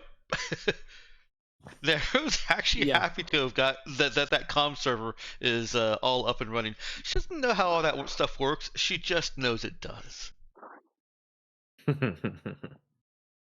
And that's what matters. All right. So yeah, one of Cade's henchmen runs off at a dash to get back outside, and he's fetching the bomb drones. Is that what they were doing? Yeah, opening the back of the van so that they can like Oh, so they could fly set out. the bomb drones out so that he could just fly them. Okay. Yeah, I Because he guess could because fly them at whatever oncoming convoy or site for the rockets are. He can just attack them from here. So about that.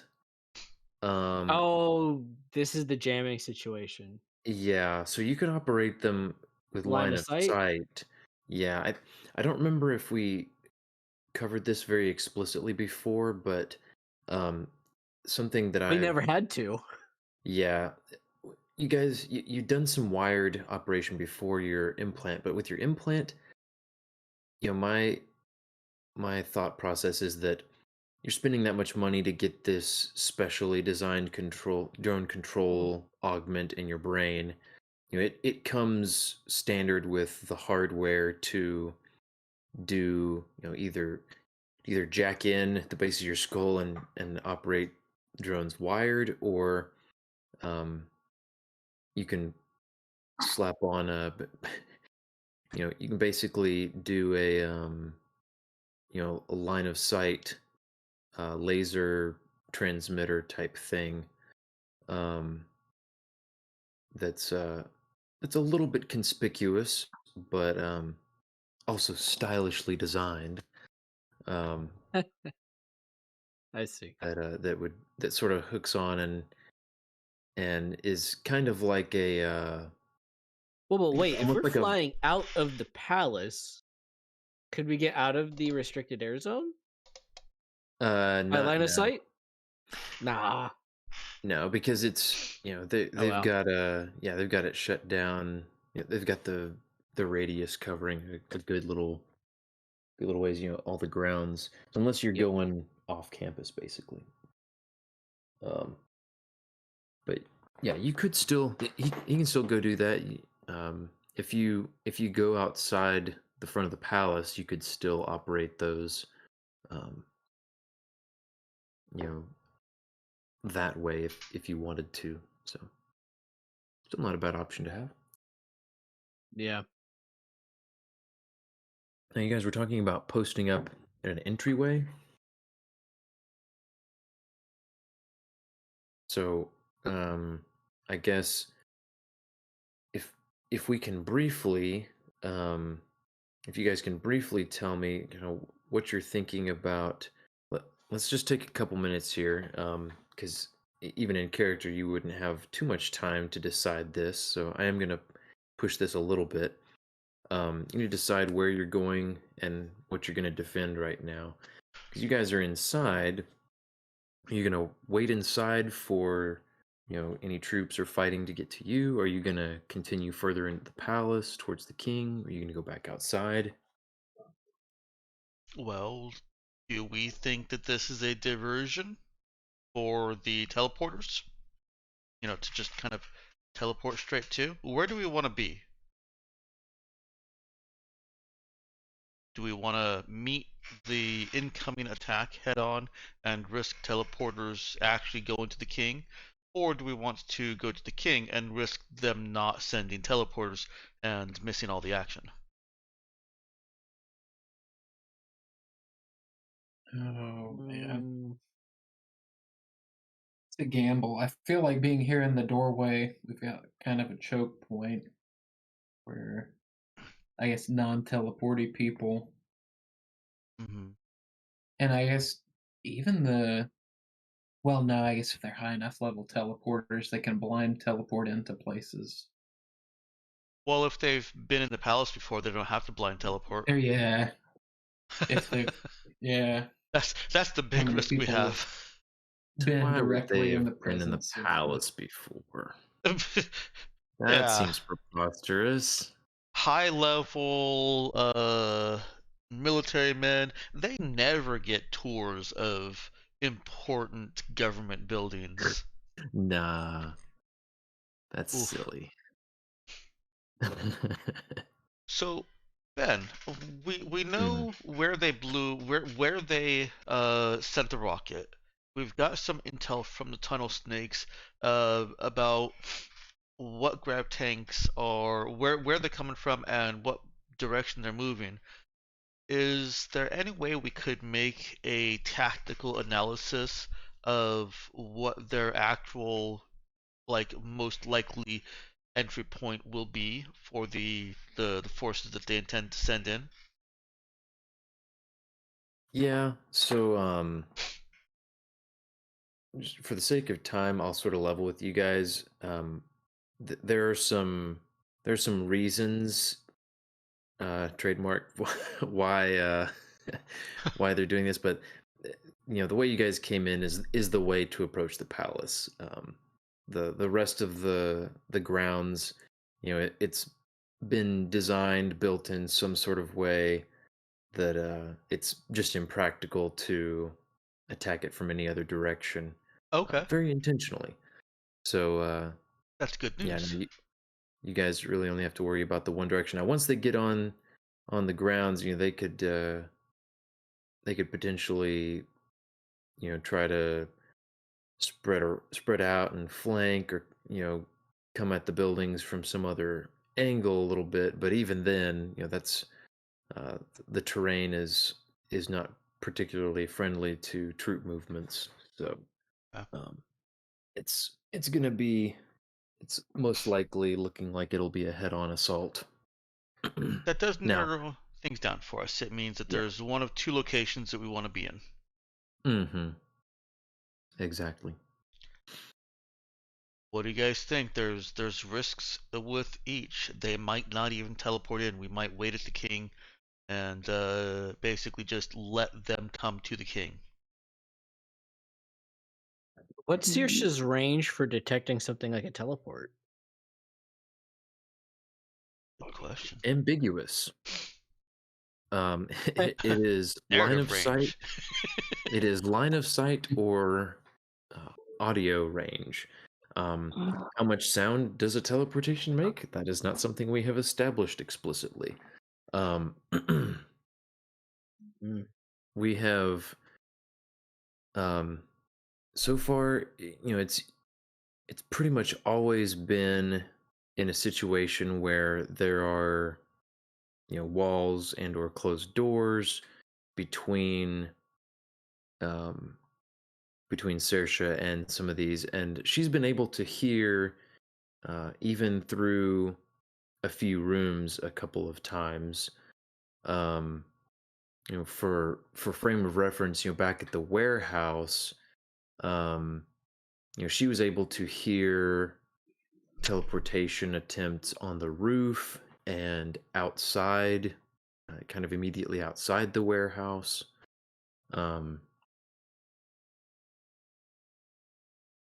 so they had to get, they weren't able to teleport in any closer than, you know basically the next building over, because of her the range at which she was able to hear those. Um, So saying, let's see, on kind of the open palace grounds, line of sight is going to be very much in her favor in that case. Um, though, they could do it from inside vehicles where she can't see. Um, audio audio range would be um I'd say To narrow this something down, Ben, like I think we're mhm. basically only concerned. We're not really concerned about people in the courtyard doing Oh, psychic okay. stuff. We're worried about Yeah, no. the people way far away doing psychic stuff to get to the king. True. Yeah. Yeah. Good catch. Like, can we be in the entryway outside the door to the place where the king is, and just station ourselves there to defend the route to the king, trusting that Saoirse can sense if somebody attempts to teleport inside. The the knowledge roll I did previously kind of makes sense for um knowing that the king is protected in some way against that. Mhm. But we need to know when to go in if they overwhelm those guys. Right. And yeah, so you would know if you were in like basically the antechamber to the king's audience chamber, um then yeah, you would be able to Saoirse would be able to hear. Now you do remember, or she would remember at least, that in the past, at least one of the teleporters, um, uh, in fact, it would have been the general himself, uh, was able to use rift reduplication, um, which it's managed to use to get around her psychic static at one point, and so they are expecting, well, if they they would know to use that against Metasonics, basically. Interesting. Yeah. Now Guys, they wouldn't necessarily default to that because a lot of the time with Metasonic they can just wear down their effort, especially if they've got multiple teleporters, which, as you know, they have. So um, they might not use that right off the bat, but you do know they have that capability. Gotcha. So it'll, it burns extra effort, but it just to clarify that she's not quite able to completely stop teleportation of any kind.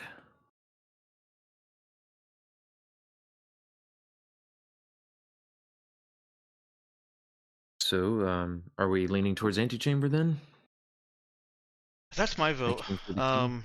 I the way I think this is going down is they are creating an opening for the troops that will come in and occupy this. They're of course going to attack, but they don't want to teleport into the king's antechamber and immediately get gunned down. They're attacking, they're assaulting, and the teleport will come while there's fighting outside to decapitate the king. That's my theory here. I don't know if it's true, but that is my theory. Okay. Well, I hear no objections to Dex's plan, so let's go with Yeah, I that. vote antechamber too. Yeah, I'm thinking that leaves us, even if shenanigans happen, we should be close enough to respond, Mhm. whichever Mm, way, hopefully. yeah. One quick mechanical thing, Ben. Mhm. Brother Nick gave micro anti-purgator stims. Micro Okay. purgator. So, do you want to roll that? Now you can go for it. Okay. And was that more than one, Ethan? I remember we'd gotten more than one, but did Brother Nick give multiples to Nero? Ben, how many did we get? I can't remember. 3 doses. Oof. Okay, and well, I think you gotta take those one at a time, right? Sorry, come again? Only one can be applied to a person Ah. within 24 hours. I was just looking that up. Yes. Okay. So that makes the question a lot easier. She gets 2 back. All right. That's not bad. Excuse me. Okay. Yeah, and very good. More heals. What'd you say, Ethan? Oh well. Must have misheard.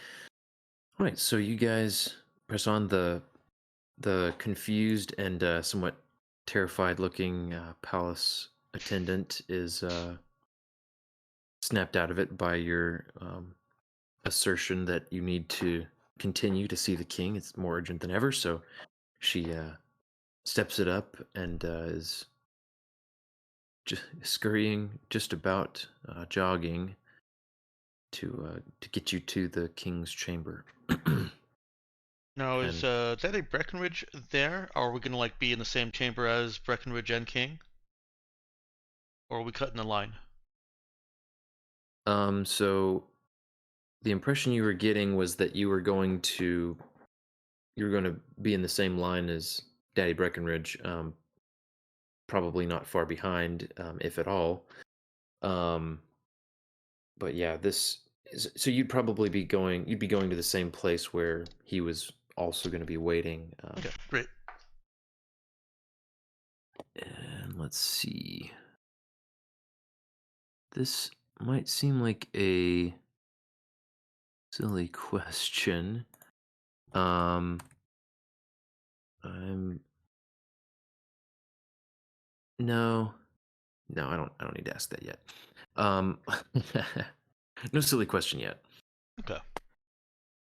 Yeah, so as you guys hurry off, you hear another distant explosion and some shouts, soldiers rallying to the defense of the palace.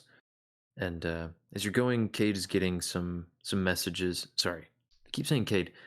Brother Nick is getting messages from the tunnel snakes, indicating some of the movements of the Sons of Glory. There looks like another couple of attacks at breaker gun facilities. Oh no. But they seem relatively minor, just probing for defenses, looking for a weak spot. The majority of the forces seem to be moving towards the palace, and more are now openly moving through the city. You get a couple reports that seem like these groups are being waylaid by civilians who have been impeding troop movements in general throughout the city, and one of these breaks out into a fight that doesn't quite go the Tabukans' way, but they put a dent in the Sons of Glory force before they are forced to scatter.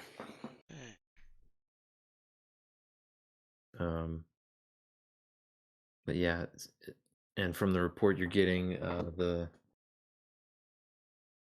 basically the gatehouse, the entrance to the palace grounds has fallen, and you get a picture from that. You see troop vehicles and some tanks moving in through the blasted open gate, and see the partially smoldering wreckage of the grav tank that was there. And there's another zoomed in picture on that tank of some deep gouges running through the armor of the tank. Woohoo! They have a wind cutter. Of course they do.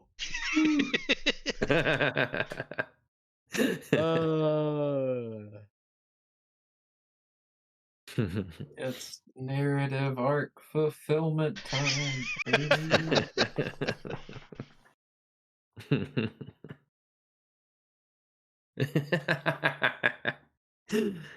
Yeah, and you also can make out a person standing with a sign that says like Java, where are you? And they're like looking around really confused. It's his parents. It's just like Java, but with a dad mustache. And Java, but like a house dress. Oh man. Oh, and they're just all the character arc fulfillments are getting in a van together and riding up to the palace. Just riding right along. Oh, sorry guys, that that struck me funny. So is his name actually Java? I guess we're about to find out. Yeah, that's gonna be the best part is when you guys find out what his real name is, and when he's trying to decide, wait, do I use my normal name or do I just stick with Java? Because that's what I've been going by in my what I can remember of my life. All right, sorry guys. Anyway, back to on track. No time for silliness. So yeah, you guys are hurrying along to Palace Antechamber, and as you've made it most of the way there, Cade gets a ping on his phone from his dad, and it's very short and a bit mistyped, but the gist of it is, we're under attack. Okay. And Cade will look at the group and be like, and they're attacking the king now. Let's go.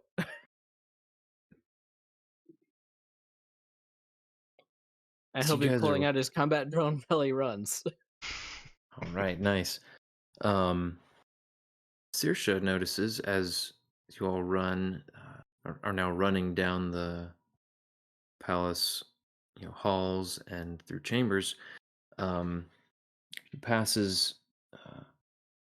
one room, the door standing open, where she can sense an echo of teleportation that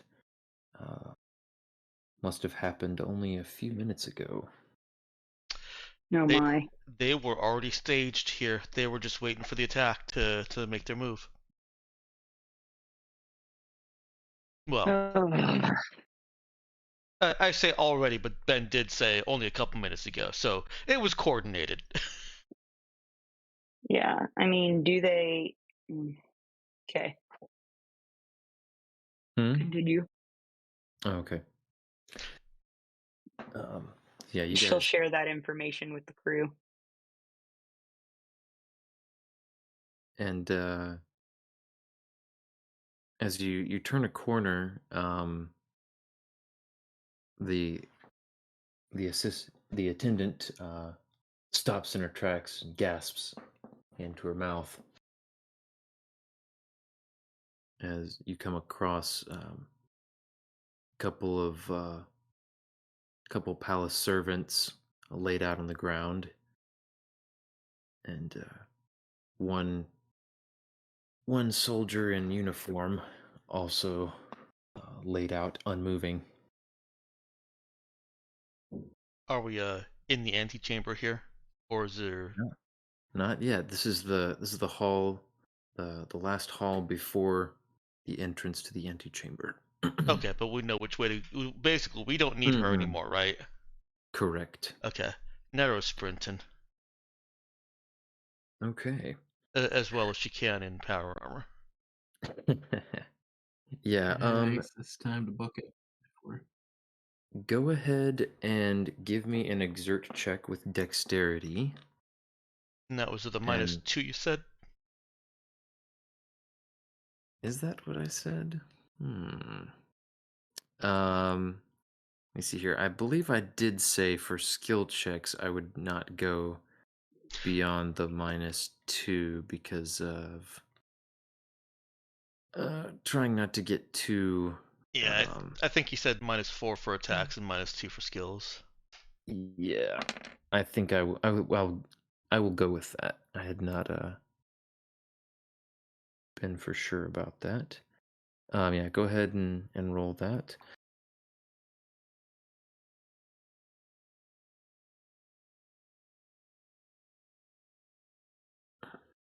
Java keeping up with her.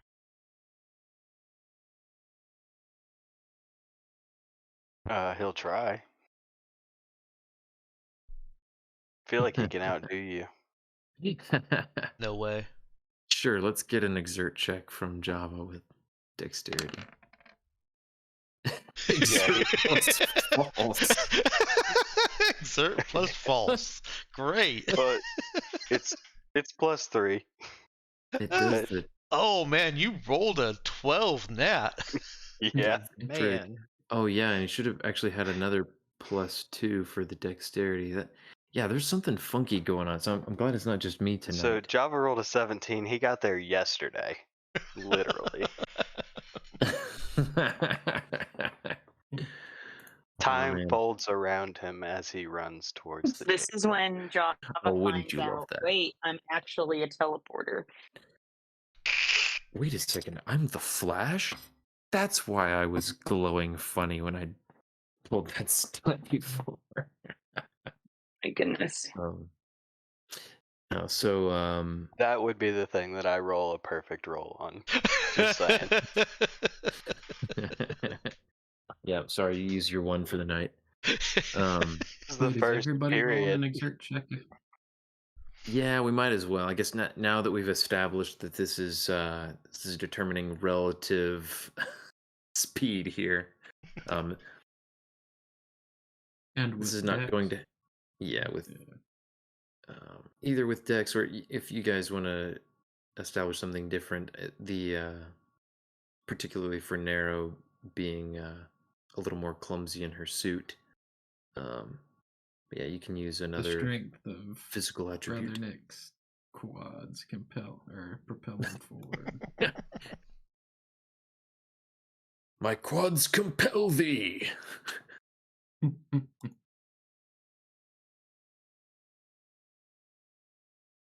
Yeah. Well, it's better. I still rolled a 1 as one of these. Why do I even do exert checks? I'm gonna die. It's like brother Nick is just like unreasonably These like mechanically not allowed to do well in exert, which is just funny because he tends to roll well with everything else, but it's like every single exert check he just rolls really Yeah, low. these are some cursed exert checks. Well, fortunately he passed. He's not falling behind, but Java and Nero are definitely pushing themselves to to a limit that brother Nick perhaps left behind in a previous decade. Should have gone jogging with Neru and Saoirse more often. Mm-hmm. Brother Nick is built for impact, not for speed.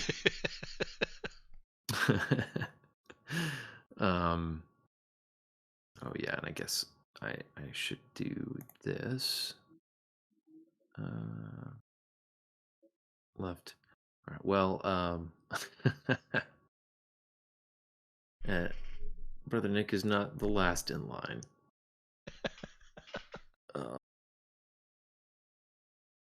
Let's see then. So Okay. I guess I have to roll it too. Cade's probably at the end of the line. He's tripping over his Yeah, drones as he tries getting them all set up. Yeah, Wow. that's with the -1. Okay. Yeah. Oh no. That's Boy, a oh 1, boy. folks. Man. Rolling 2d6. That's a 1. Okay, maybe I'm not the one with cursed exert check. Kate face See- plants into a drone and it explodes. Oh no.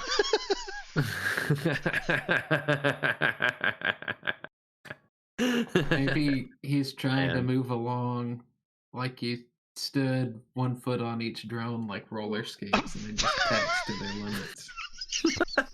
Actually, Man. his laces are tied together. No wonder he's having so much trouble running. Man, even though nat ones are not a thing in Source of the Number, boy, if I've never considered the possibility of, if you actually manage somehow to get a 1 on a skill check, maybe that is worth treating a little differently. Less than Sign Snake Eyes, you mean? universe. Yeah, exactly. Lower than the minimum natural roll.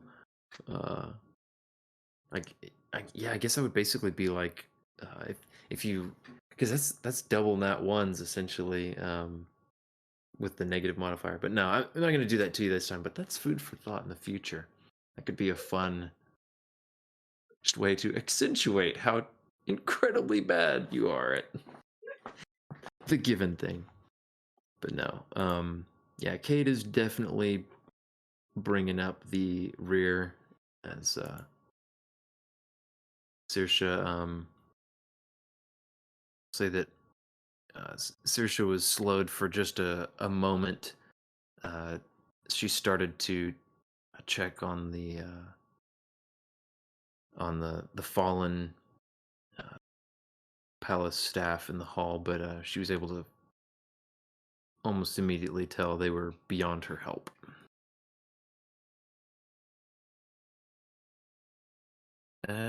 So yeah, you guys are all speeding towards the entrance to the antechamber. And rounding the last turn, you come upon a group of soldiers that are positioned variously outside the large double doors to the antechamber, which have been flung wide, and they have their backs to you and are firing weapons into the antechamber. Huh. Gonna be real hard to figure out who's good and who's bad here. Unless Yep. they're firing at people surrounding the king, I guess. Well, as you turn the corner and quickly try to assess the situation here, give me a notice check, All right. either narrow or Java. Yeah, Cade don't get there for the next 10 minutes. I'll give Java the first rights. Java took the lead, sprinting ahead of Nero. If you want to roll it. I mean, I'm saying I'll give it to you as if I have that authority, but Notice wisdom? Notice. Yeah, notice with wisdom. Let's see if this actually works. surrender, I think, is better than give. Plus false. You might need to reload also. I did. Oh, well. I rolled a 6 and a 2, and then it's +1, but his wisdom is 0. So that's right. That's funny. All right, let's see. Sorry. Okay. Yeah, that's definitely good enough. Java recognizes, even at a decent distance, a brief glimpse of Breckenridge Sr. Popping up above an overturned couch inside the antechamber and firing a thermal pistol at the soldiers outside the chamber, which are in your direction, and establishing for you at least the apparent sides at the moment. Okay. All right, so yeah, the three of you that rolled up first will get. Go ahead and roll initiative. You guys are just slightly ahead of Cade and Saoirse. Can you put the tracker up? Let me do that. I always forget that. Oh, dang. My mouse is acting up. I'll take my 10. I thought Java was going first for sure. Nice. All right. And let's see. Let me roll for Saoirse.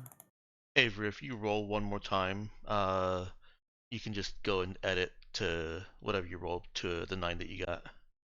Yeah.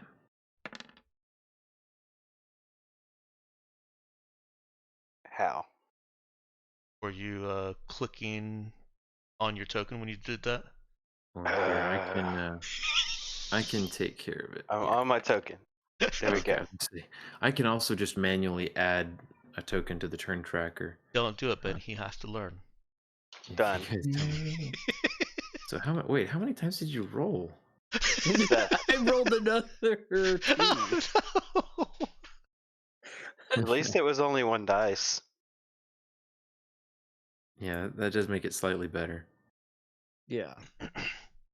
Oh man, yeah, several of you guys rolled poorly on initiative. All right. Hope that space station rolls a 1. Space station. What? What space station? What? I don't know what you guys are talking about. Let's see. Do.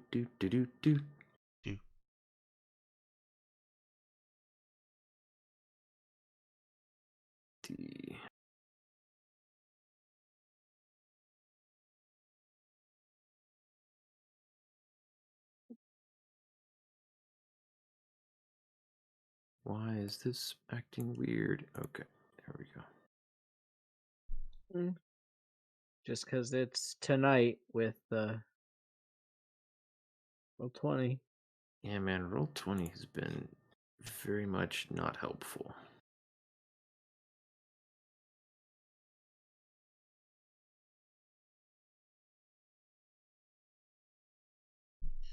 Okay.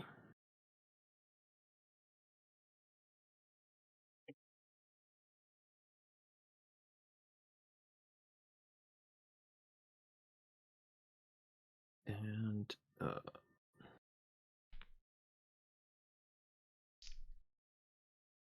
oh boy. Yeah, this is really not wanting to be helpful.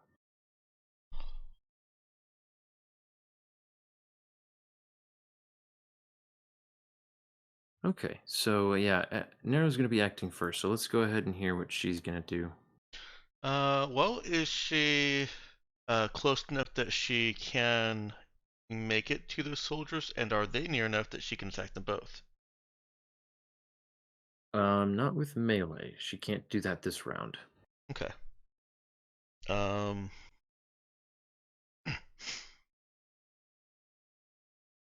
Are they close enough that she could still run up and get in their faces? Like if she double moved? If she double moved, yes. Okay. Are you sure the power armor didn't add +5 movement?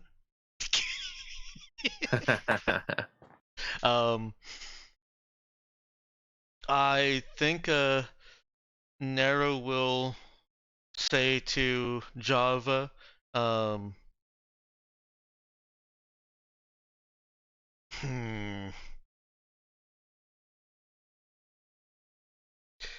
I'm assuming that Java has communicated that Breckenridge is shooting at these guys.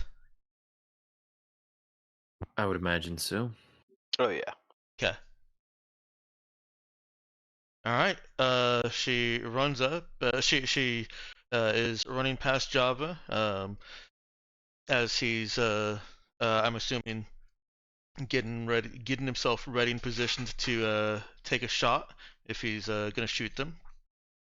And says to him, "Shoot them dead," and sprints right up to them. I'd like to say non-mechanically that she actually barrels into one of them. Not that it pushes him or does anything, but Mhm. as far as the fiction goes, it would look pretty silly if she just ran 20 meters and then stopped and stood in looked at them front of both. Right. She's running up there and she's getting in their personal space, trying to throw them off. And Yeah. part of her, interfering with them using their rifles, that certainly fits with the fiction that she knocks into one of them and Slams him forces against him the to. wall and then like rebounds, catching herself on her feet too, because power armor. Mhm. Yeah. Yeah, and they're definitely shocked by the sudden appearance of someone in power armor. Um, Draws her sword. You didn't sort the initiative, Ben. did I not? You So I didn't. Okay. It's probably partly because I didn't finish doing this. Oh, you didn't roll for the space station. True. Sure. Yeah, I didn't roll for that yet. Well, that would be a secret roll anyway. I don't know what you're talking about.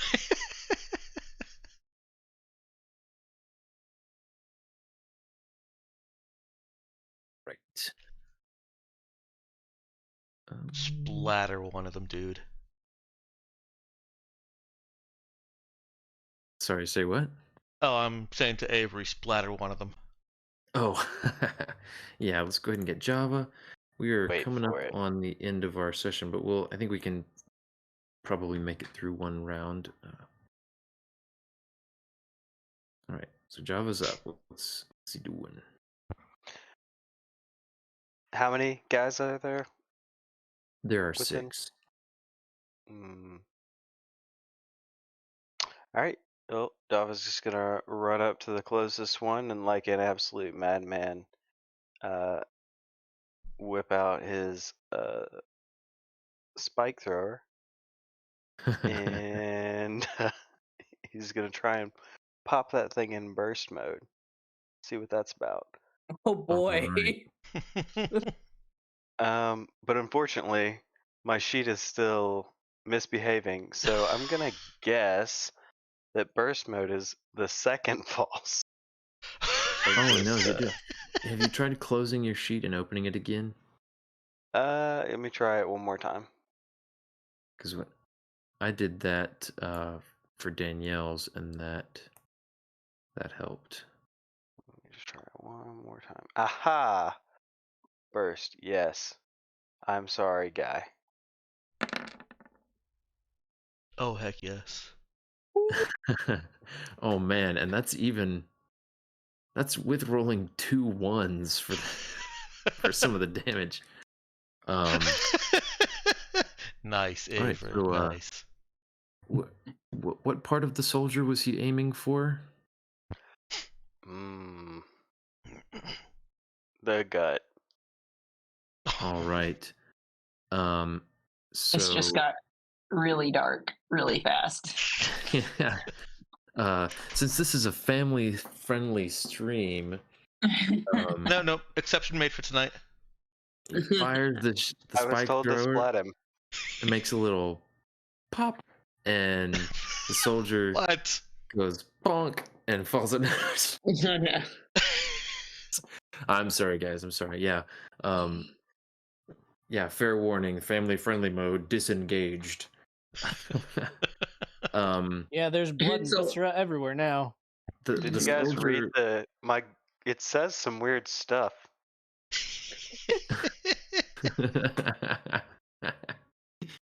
Yeah, your something happened to your weapon description there.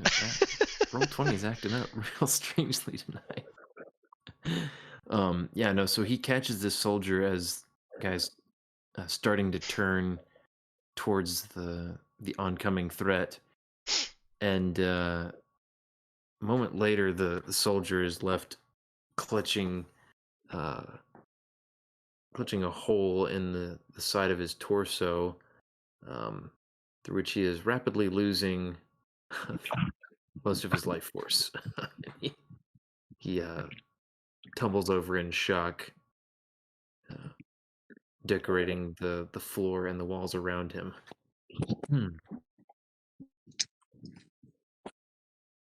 So, rip one soldier. And let's see. Good old Daddy Breckenridge, hearing this, pops up, and he and a couple of his men are inside. That you can already, as you've gotten close enough to see already, that a few people have been downed, both inside and outside the antechamber here. And but they return fire here, and oh wow, gets off Hey. quite a lucky shot, and ends one of That's the spicy. attacking soldiers. Um,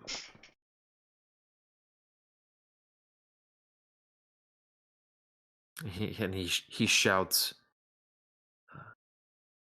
He shouts in across the hall to them. It's about time. Ducks back behind the Who's your couch. daddy? Yeah. Saoirse is up. I love how Daddy Breckenridge just has resting disappointment in everyone around him. All right. It's less about Cade and more about him just being disappointed with everyone. Yeah. Oh, man. Saoirse's taking mental notes to mention this to Cade. Right. All right, guys. I'm taking a little too long here with this, but we just got a couple more turns here, and then we'll be done with the first round, and we'll call it a session.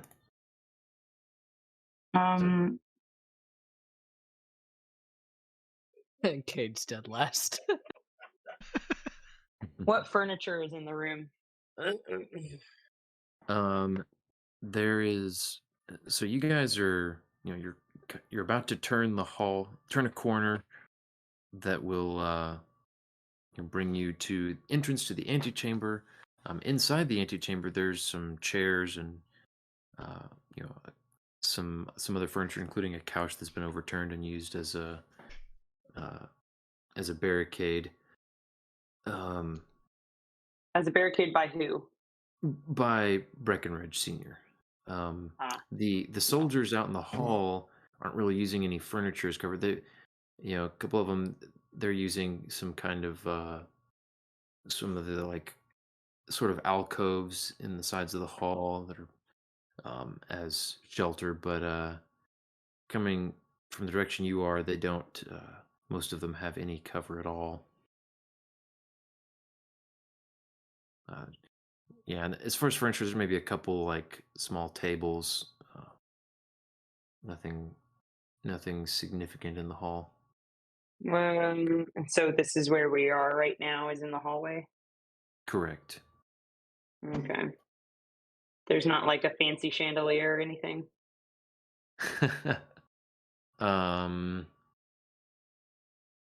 Yeah, there are some nice hanging light fixtures, if you're so inclined. Yeah, Saoirse would like to telekinetically rip that off and crash it onto the remaining soldiers that they're fighting.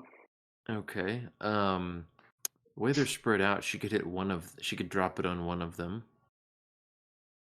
I'm sure Mm. those crystals would be nice, sharp little projectiles. Yeah. Yeah. All right. Yeah, I'll go for it. Okay then. So let's see. The soldier in question, his eyes go wide as he Oh, sees the. Hmm? maybe could I also say, like, if there's a way for them to that, like, if I have to choose one of them, could I maybe choose one that's in a location that it would be helpful for there to be a wreckage of crystal left behind for whoever has to try and get past it? Or yeah, you Like, can pick if one of the one of ones them is, closer to the closer to the yeah, antechamber and yeah, provide some extra debris and something of a potentially going to make a bit of a uh, not quite caltrops, but similarly precarious footing. All right. Let's see then. Go ahead and let's see. We'll get a where'd it go? Roll 20 fighting me. Okay. Let's do this. Okay. The soldier's eyes go wide as he sees the chandelier falling towards him. He tries to duck and tumble to the side to get out of the way, but it crashes down on his legs as he's trying to escape it, and he screams out in pain as the thing smashes and shatters and sends shards of glass and metal flying everywhere.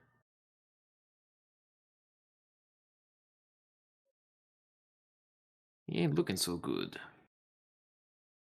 And that brings us to Brother Nick. See, so it was 20 meters to get in melee range of the Correct. dude.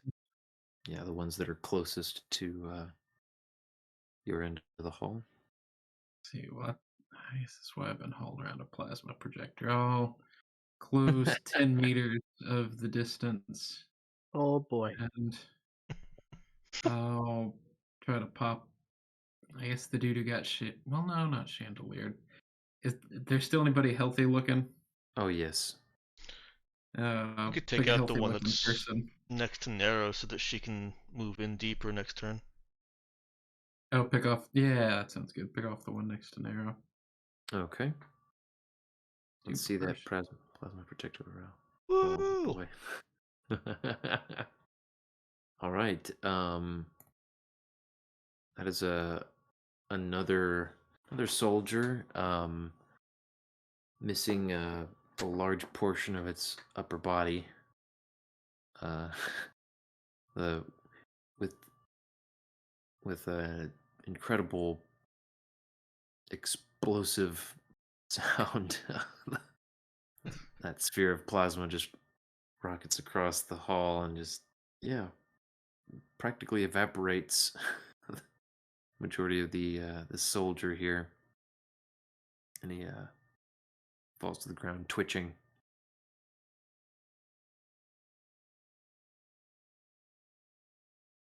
All right.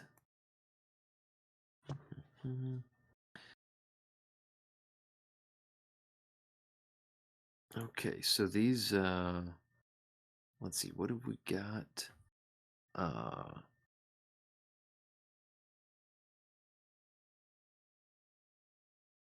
All right, so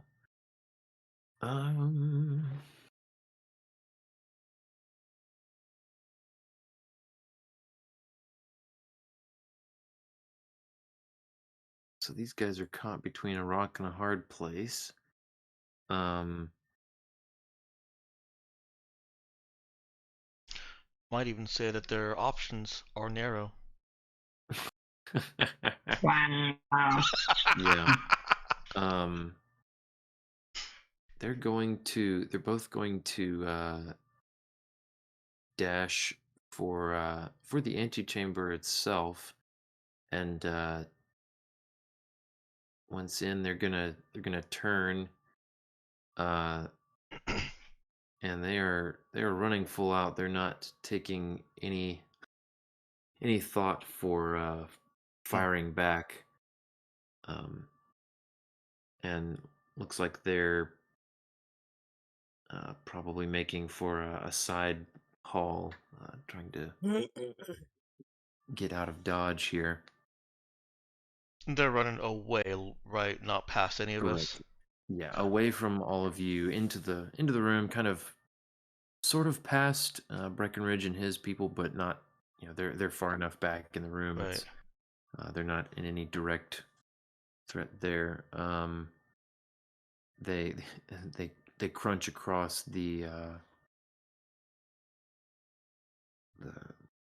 the broken glass. One of them briefly skidding, but yeah, they're yelling in terror as they go. So yeah, it is Cade's turn. Does Cade at least have the combat drone out? Yeah, he does. Okay. Is it something where he can both move it and fire with it, or is he just gonna have to take a pot shot at their backs? Let's see. I think it's a good question. I want to say. Seem to remember you can probably move and also shoot. Because it says you must spend the main action each round to command the drone, either to move or shoot. Yeah. Oh, either to move or shoot. Okay. Yeah. I couldn't remember if that changed with the implant. No, the implant only changes it from a main action to a move action, but you're still limited to one command per drone. Okay. Right. Got you. Fair enough then. So yeah, we'll say it'll just need to shoot, but they haven't. There is one that's still in view. It hasn't gotten so far around the corner that it's out of sight. Okay. Well, he will do burst fire. I think that takes 2 ammo. Got a couple of Okay. these. Yeah. Go for max damage.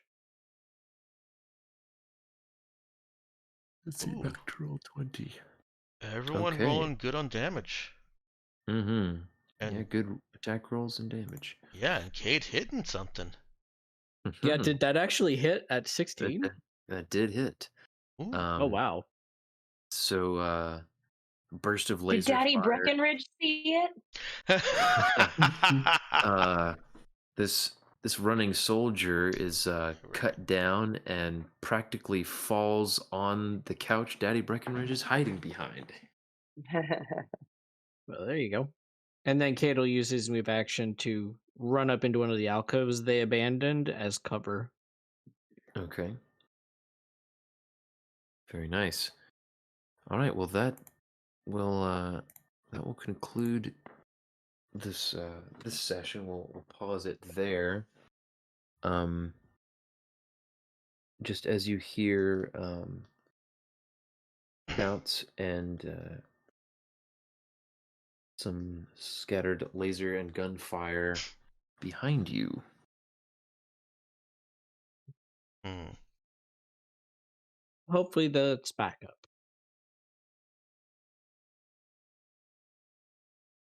All right. Let's see then. Let's go ahead and start getting some faves.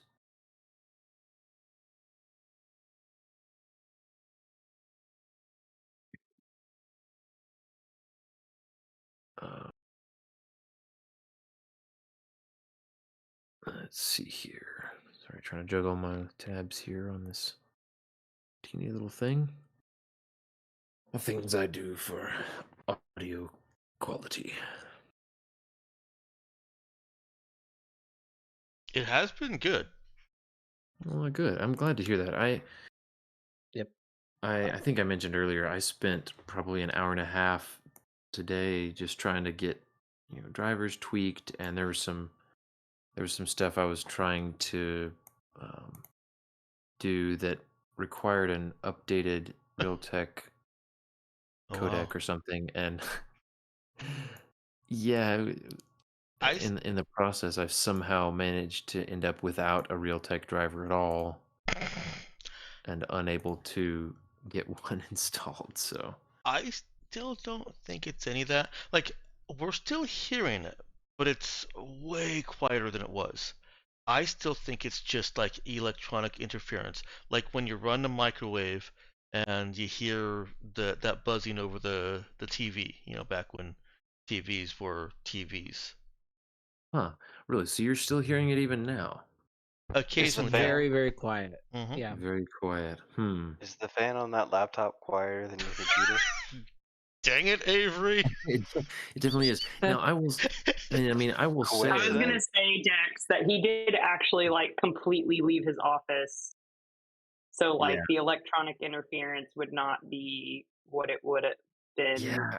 upstairs. Yeah, So yeah. So- not because So I it's had plugged into the past experience laptop. like that. Oh I yeah. had past experience like that, but it was because of the USB connection.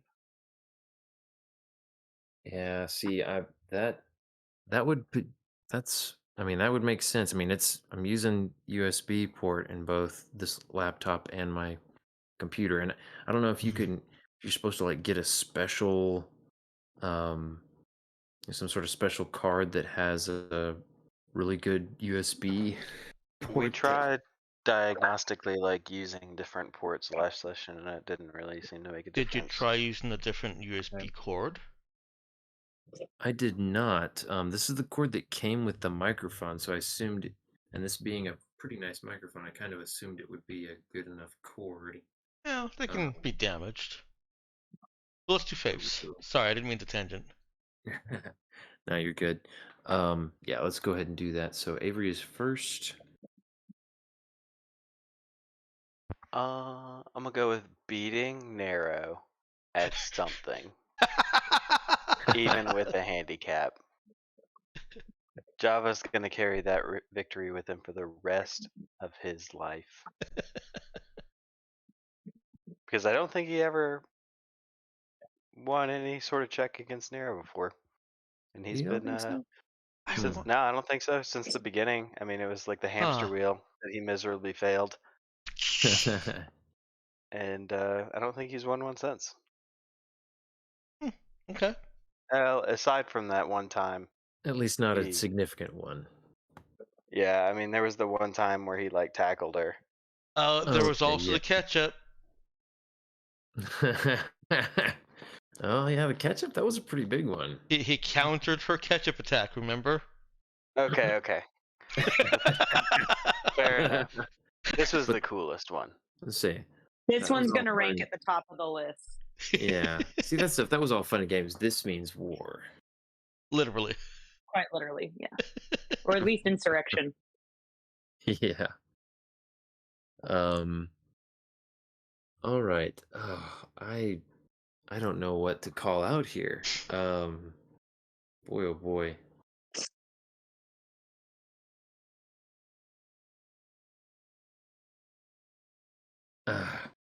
I think what I'll say that was my favorite is I'm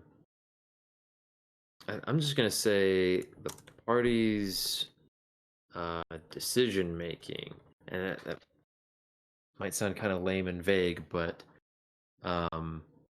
it's just there have been so many times, and this has happened for a few sessions now, where I'm just like silently going yes while you guys are talking through things and postulating various theories and possibilities.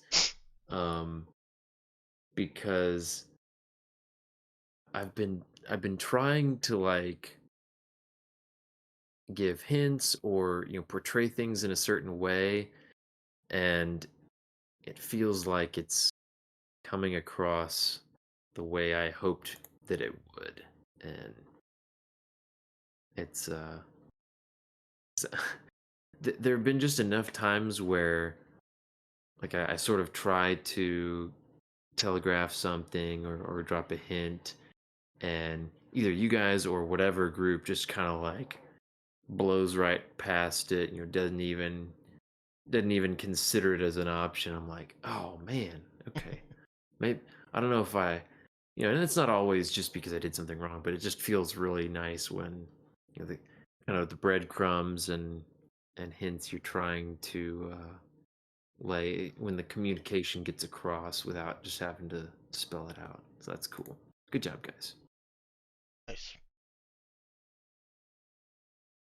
All right, Danielle.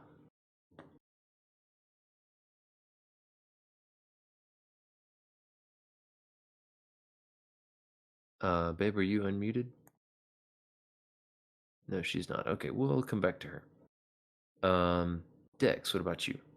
I enjoyed all the small little narratives or narration of how things that we've done have had a positive effect on what's going on. Like hearing that the Tubukans did actually challenge and push against an incoming soggy force. Uh, that was nice. Hearing that the tunnel snakes gave us, it may have only been like half a second advance warning, but it was still advance warning and intel that we could use to further refine our decision going forward. It was nice getting the benefit of those.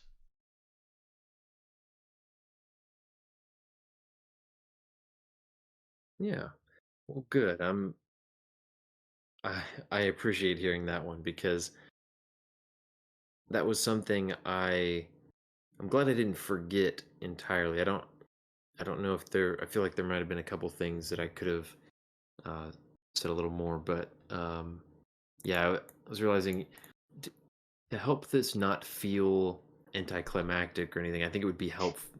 I wanted it to be clear how all the things you guys have done, because you've done a lot in a lot of different ways in different places. Mm-hmm. This is the culmination of a lot of gameplay. So I'm glad that that part came through. Ethan.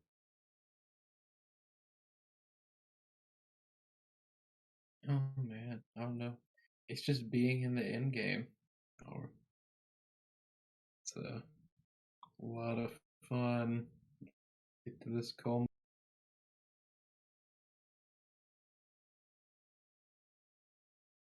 Oh, Awesome. you hear me? Yep, you're here. And Oh, I'm okay. very much looking I to wasn't next. sure. Yeah, Discord's been kind of laggy. Mm-hmm. Yeah, you're cutting in and out. Yeah, but I think I heard everything that you said. You're just talking about being in the end game and being excited for what that could mean. Mm-hmm. All right. Well, let's see. Next up is Robert. I'm still kind of trying to decide. There was a lot. Um, Wait, I kind of just what? echo More the than one bringing thing? it all together that both Dex and Ethan have been saying, but also, um, I feel like our party has really made an entrance with this into being socially acceptable all of a sudden. Sorry, you said that. Oh, you're just talking about the party suddenly being. Oh yeah, Oh, like doing all sorts of official-ish things over the last 2 sessions. mm, in the limelight rather than behind it like we usually are. I like that phrasing of it. Yeah. Sorry, it took me a second to gather what you meant, but yeah, the being being yourselves and doing stuff and being accepted by the by society in general, instead of having to work behind the scenes because you're sabotaging or working against the government.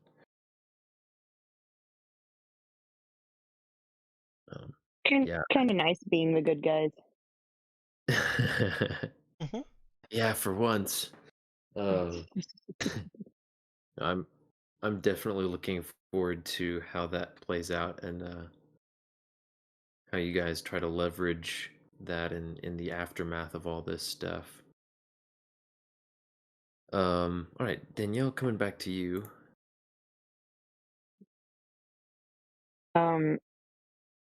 Java deleting part of that guy's body.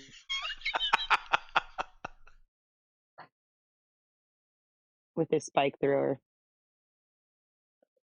That man's On free our- trial of life expired. Yeah. On our family friendly stream. I'll add that. Yeah. With on our Christian Minecraft server. Yes. Oh man. No, I think I Oh, do yes. clarify family friendly as being PG-13, and nothing that Avery described is off limits to PG-13. It's very true. I don't know why in the moment I just felt like poking fun at that idea. Because it's funny. Yeah. Also, that sort of visceral description and graphic should not be okay for PG-13. That's also funny. Right. At one point tonight, I will say this was my favorite out of session moment. At one point tonight, Dex goes to me in a private message, "Hey, are you okay? Thought I heard some uncomfortable pregnant woman noises."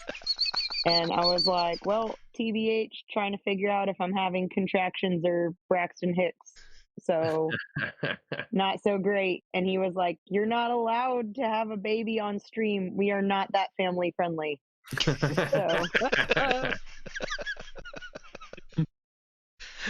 we are not in the business of creating families on stream.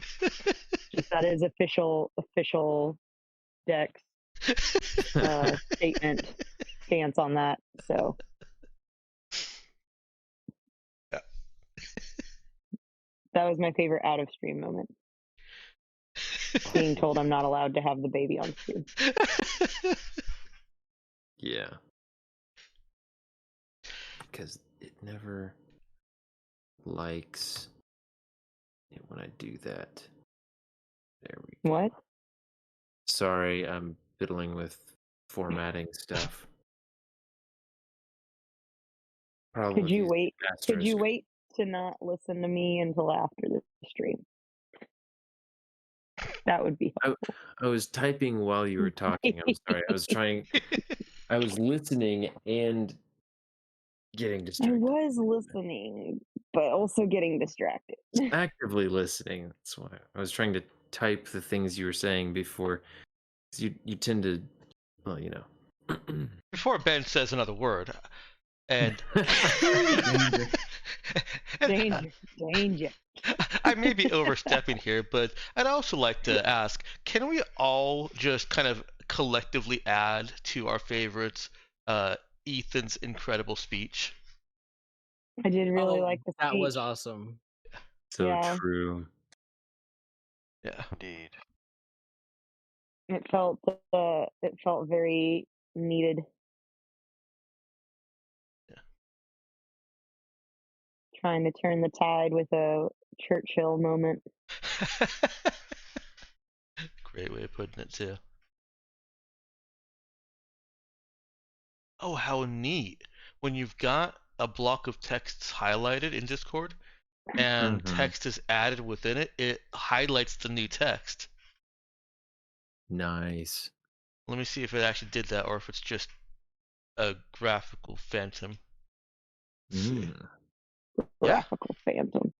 See if it's legit. it's legit. Nice. Yeah, surprisingly nice feature. Most interfaces, when the text you have highlighted changes, even if it's like 100 pages away, something changes and you've got something else highlighted, you lose your highlight completely. Yeah. Right. Excuse me. Well, sorry. Did you Right. get Avery's favorite? I can't remember. Yeah, I think he was first. Beating Yeah, there that's with right. something. That's right. That's Yeah. right. All right. Well, we'll add XP onto that, and I think that concludes everything we need to do on stream. Just We're a good one. bit late tonight. I'm being greedy. Yeah. Yes. What's new? Well, it's -2 because you're in a power suit. So power armor. I mean, how much danger were you actually in yet? Power armor is the new power suit. Don't worry, Yeah, there's well- room. There's room for more XP in the future. Is there? Hmm. We've got like how many sessions left? Maybe 2.